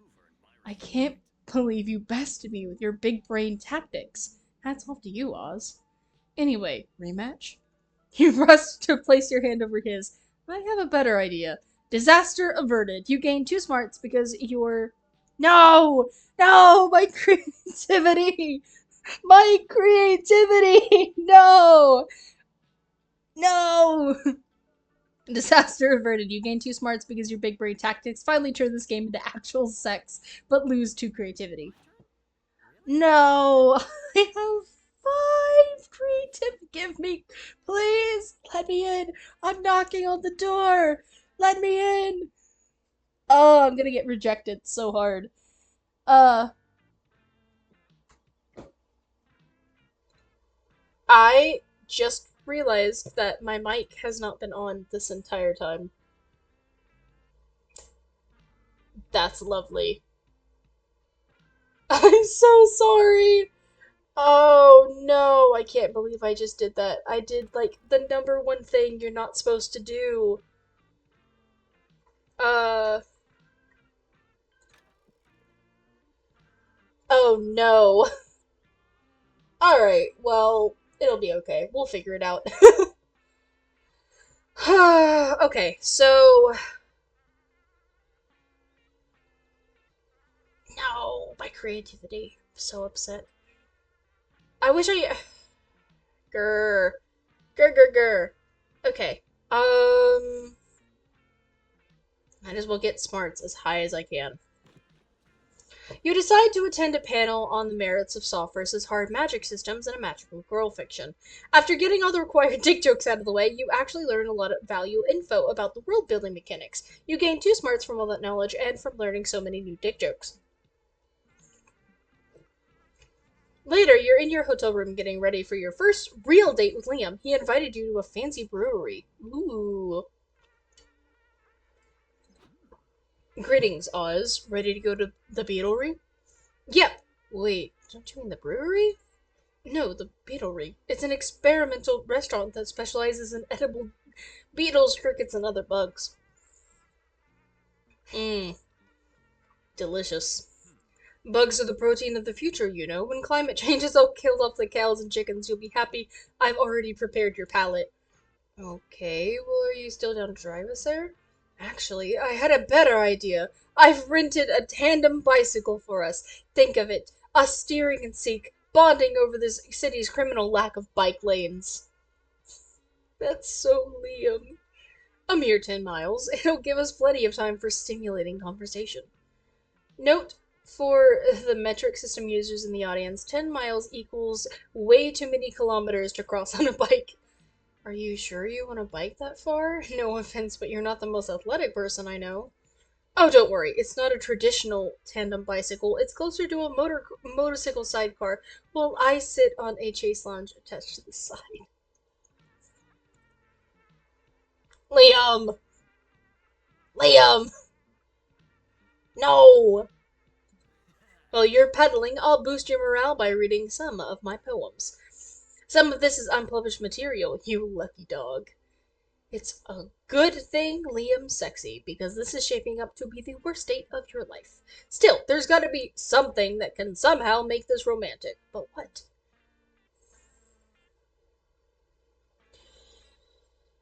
The internet is vast. Surely someone's written a fanfic about this exact date scenario. Use it as a cheat sheet. There's one way that can save any date, no matter how bad it's going. Mariachis.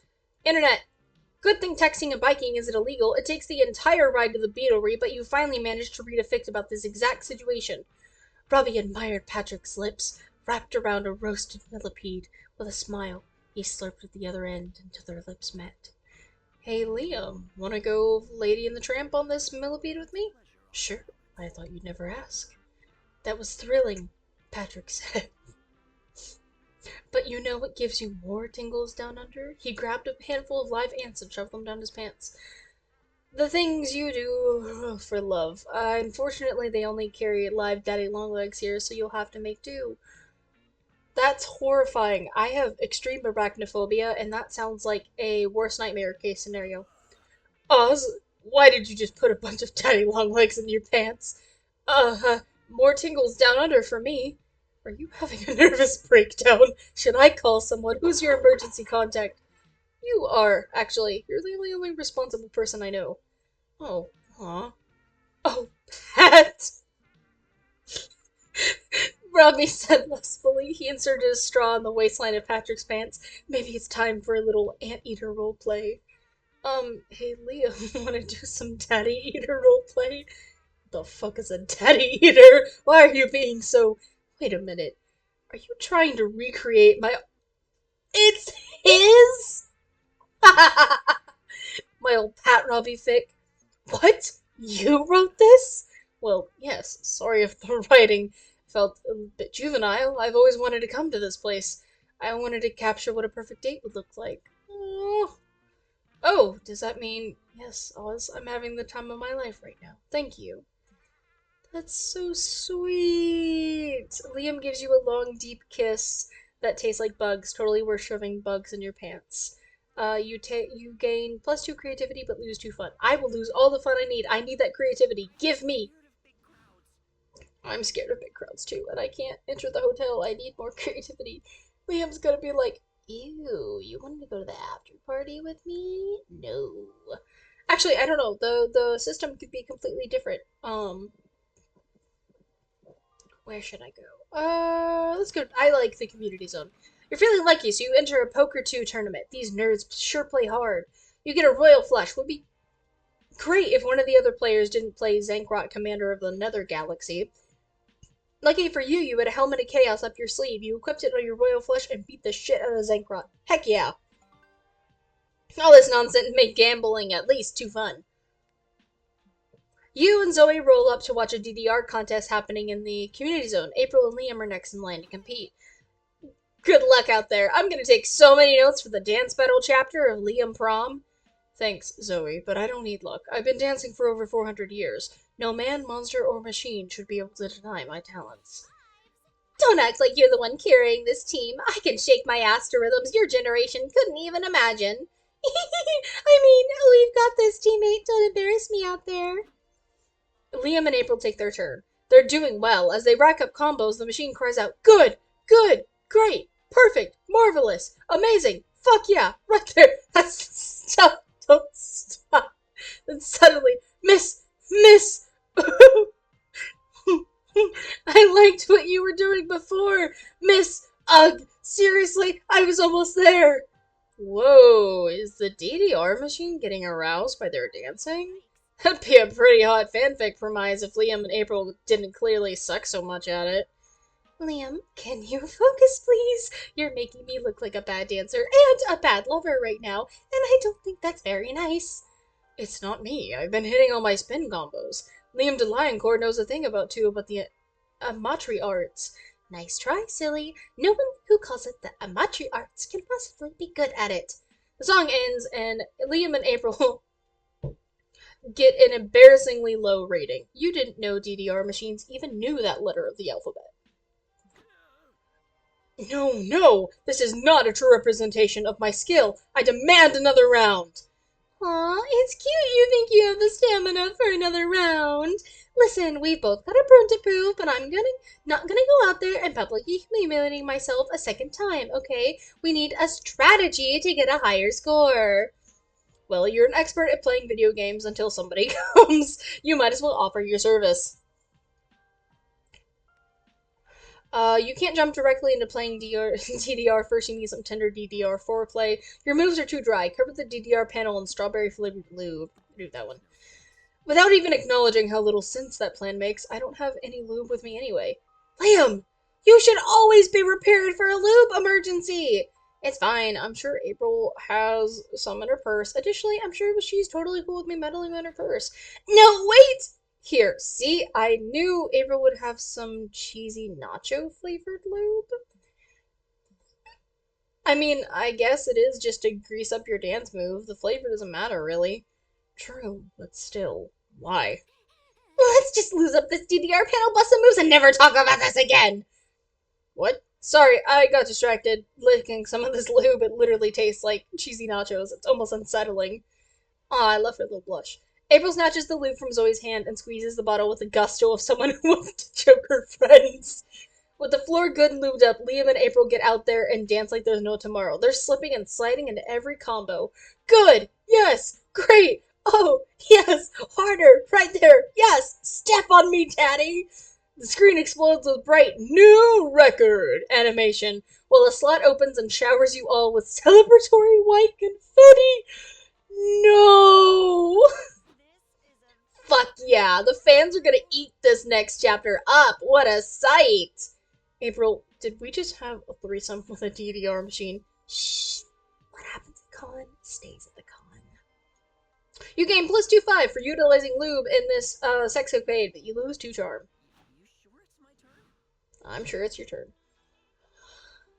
Okay, so, my creativity score is so low. I'll go ahead and go here. Near the merch hall, you find a mysterious fortune-telling machine. There's a sign that says, "Ask a wish and Zoltar will grant it." Originality is not your strong suit, so you ask to be big. The machine spits out a ticket that says your wish is granted. You keep walking away, waiting to get bigger, but you don't feel any different. Until you look at your butt. Yes, you now have a big, juicy, +2 charm butt. Wishes do come true. You're at the merch hall trying to find something to waste your savings on. Then you see just the right place for it. A stand full of blind box toys. Ooh, they've got the collection of old men magically turned into furniture pieces. I'm only missing the coffee table with a triple bypass. Why would you want an old-faced piece of furniture? Because it looks so silly. Look at my fridge with hairy eyebrows. Huh, maybe we just have different definitions of silliness, but what would I know about that? I am just a clown. April, my good friend, I think you're missing the nuances of this cool hobby. I get that you're overpaying for boxes filled with weird stuff. I'm skeptical there's any nuance to it. Plan proposal. You pay me 15 bucks a piece and I take you to a landfill so you can open lots of boxes full of weird stuff. Going to a landfill doesn't, sound super fun, but I like doing activities with my friends. Oh wait, that was sarcasm, wasn't it? Yes, Doug, it was. You gotta solve this. You can't stand a friend not understanding the hobby of another friend, even if that's statistically bound to happen. Maybe April isn't a furniture with old people spaces. Pick a collection that'll make her realize how cool blind boxes are. Cute animals overwhelmed with the many responsibilities of adulthood and characters from famous paintings but really buff. We're gonna do this one. That sounds slightly less creepy. Which one should I buy? Oh, that's not up to you. You just pick a blind box and see which one you get. Wait, so I don't even get to choose? No, the mystery of it is what makes it so magical. Well, Doug, to be exact, it's more of a marketing ploy. The deliberate scarcity of certain items turns it into a challenge, which engenders a vicious cycle of overbuying. Can't it be both, Liam? Ask your bank account. Point taken. Let's see which one April got. I got a frog filing its taxes?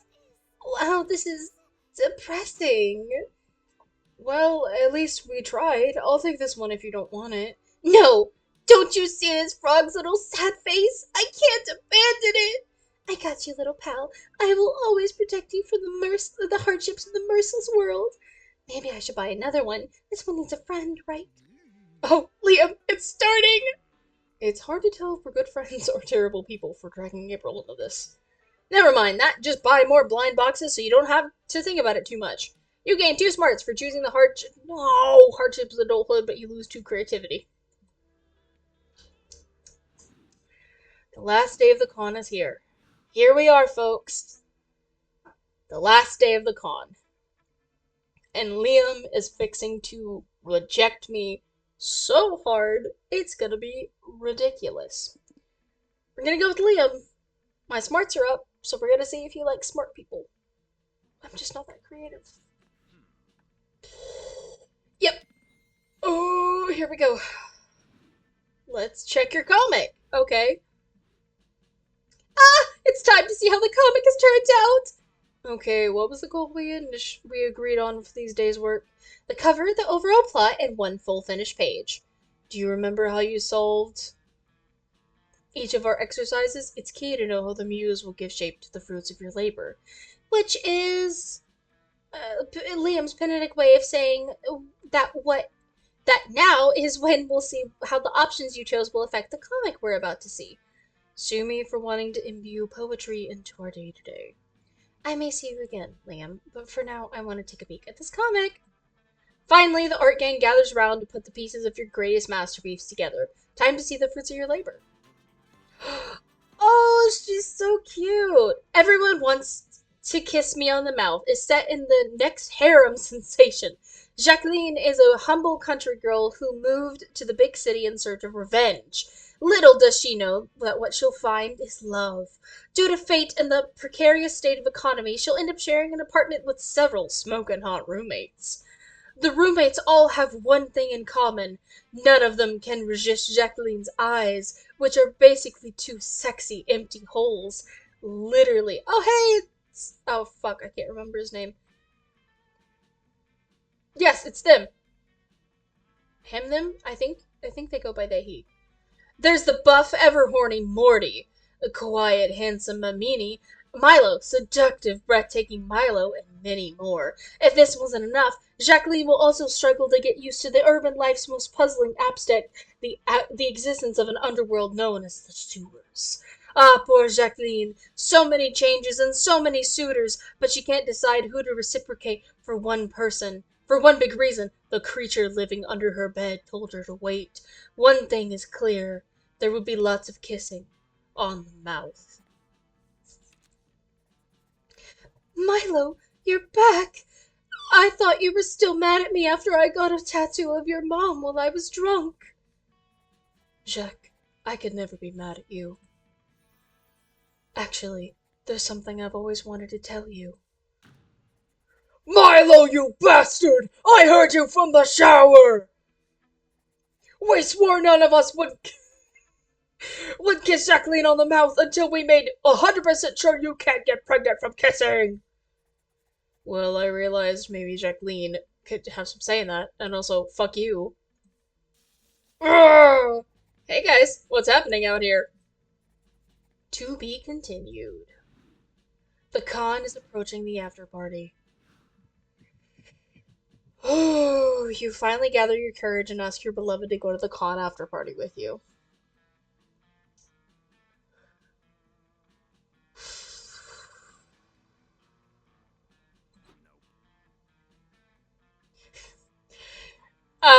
Well, I can commend you for your good taste, but I can't. You see, after Liam Prom, I've become sort of a popular figure at this con. In order to avoid the public eye, I'll have to attend incognito. So, we can avoid the public eye together. No offense, Oz, but you're not well known for your discretion. What? I can be discreet? I'll be the discreetest! Sorry, but no. That's not the right way to lose. No! The pain of loneliness is too much. You decide to move to Scotland to become a goat herd. You fully isolate yourself from society. You grow your own crops and wipe your ass with reusable toilet paper made from goat wool. And when solitude is too much to bear, you carve a wooden dildo from a pine tree and do what you must. Whoa! And no, it's not sad. Everyone else is just sad that they don't have goats to herd or a wooden dildo to splinter. You made your first comic. That's your first step to comic stardom. I love this game so much. Even if I did get rejected by. Before we knew it, the con had ended. It was just 4 days, but we could swear it felt like an entire lifetime. All sorts of misadventures took place, entire friendship blossoms, and we ourselves changed as people. The idea of going back to our day to day lives made us feel a bit disoriented. Promises were made of not growing apart, of meeting again soon. Still, we would lie if we said we didn't feel a little sad to leave all that behind.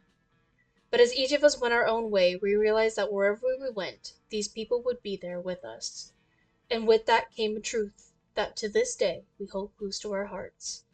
That no matter where we are, we belong. It's a thought that still gives us warmth, that makes us feel, once again, young and unafraid. And it reminds us that even as years go by, we will always be ready to start.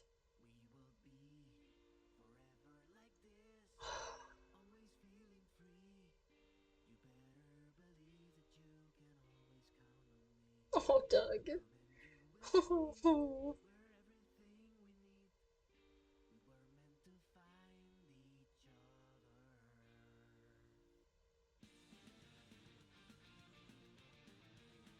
I love this. This is beautiful.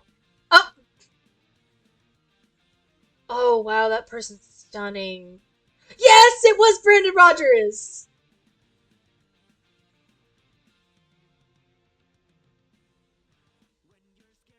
Wow. I didn't know April could fight.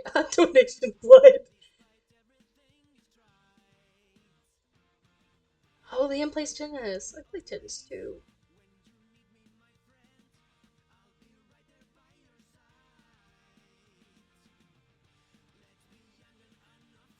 This is so cool. Oh, I love that.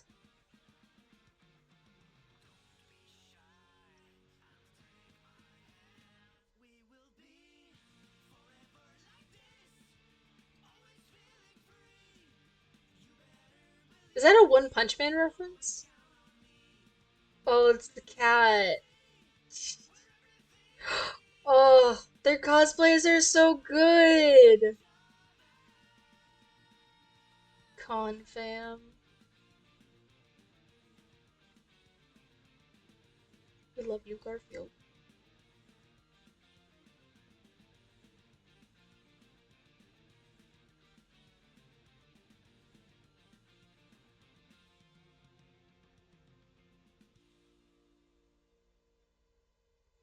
That was an amazing game, as always, from the creators of Monster Prom.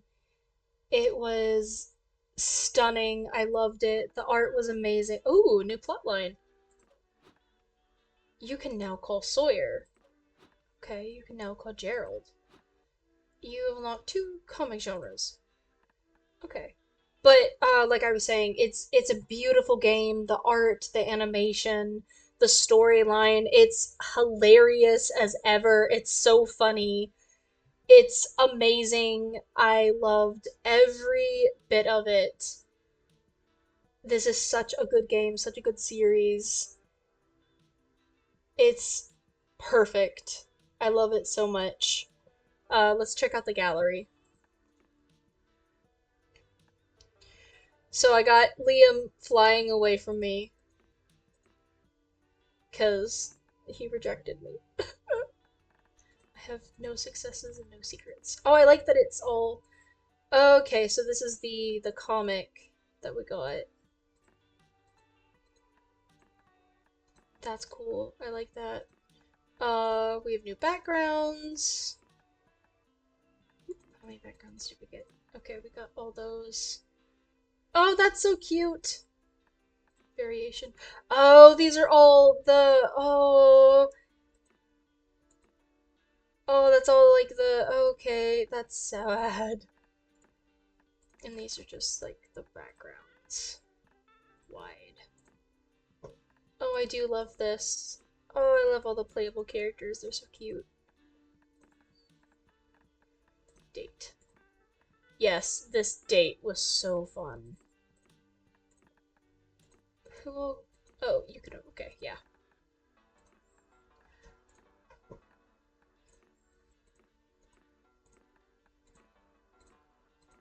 That's so interesting how she has like all the different emotions that are like these balloons.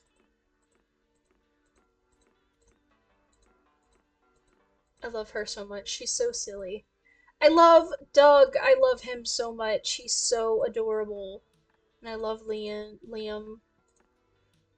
I love Nico. All these different outfits. I'm sure that they have the most outfits out of everybody. Omen was amazing too. I love Omen. And Zoe, she's so cute. We have the con manager, the cops, the corporate. Oh, the designs are so beautiful. It's such a amazing. It's so good. Everything is amazing in this game. The narrator. I loved this. I loved the like scene with this. It was so beautiful. I don't have anything else. Um oh yeah, I have no smart smith. You I hated you. There's the credits, character icons. April, angry, sad, uppity, Doug, Nico, Omen, Zoe. All these beautiful characters that this company has created.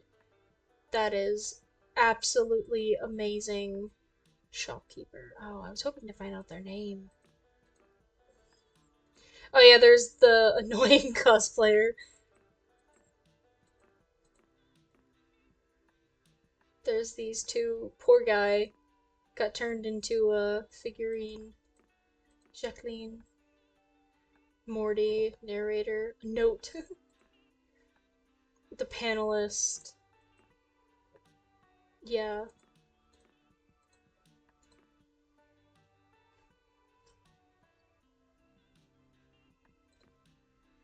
Okay. Well, this was me playing Monster Prom for the very first time. I had such an amazing experience. I will definitely play this again on stream.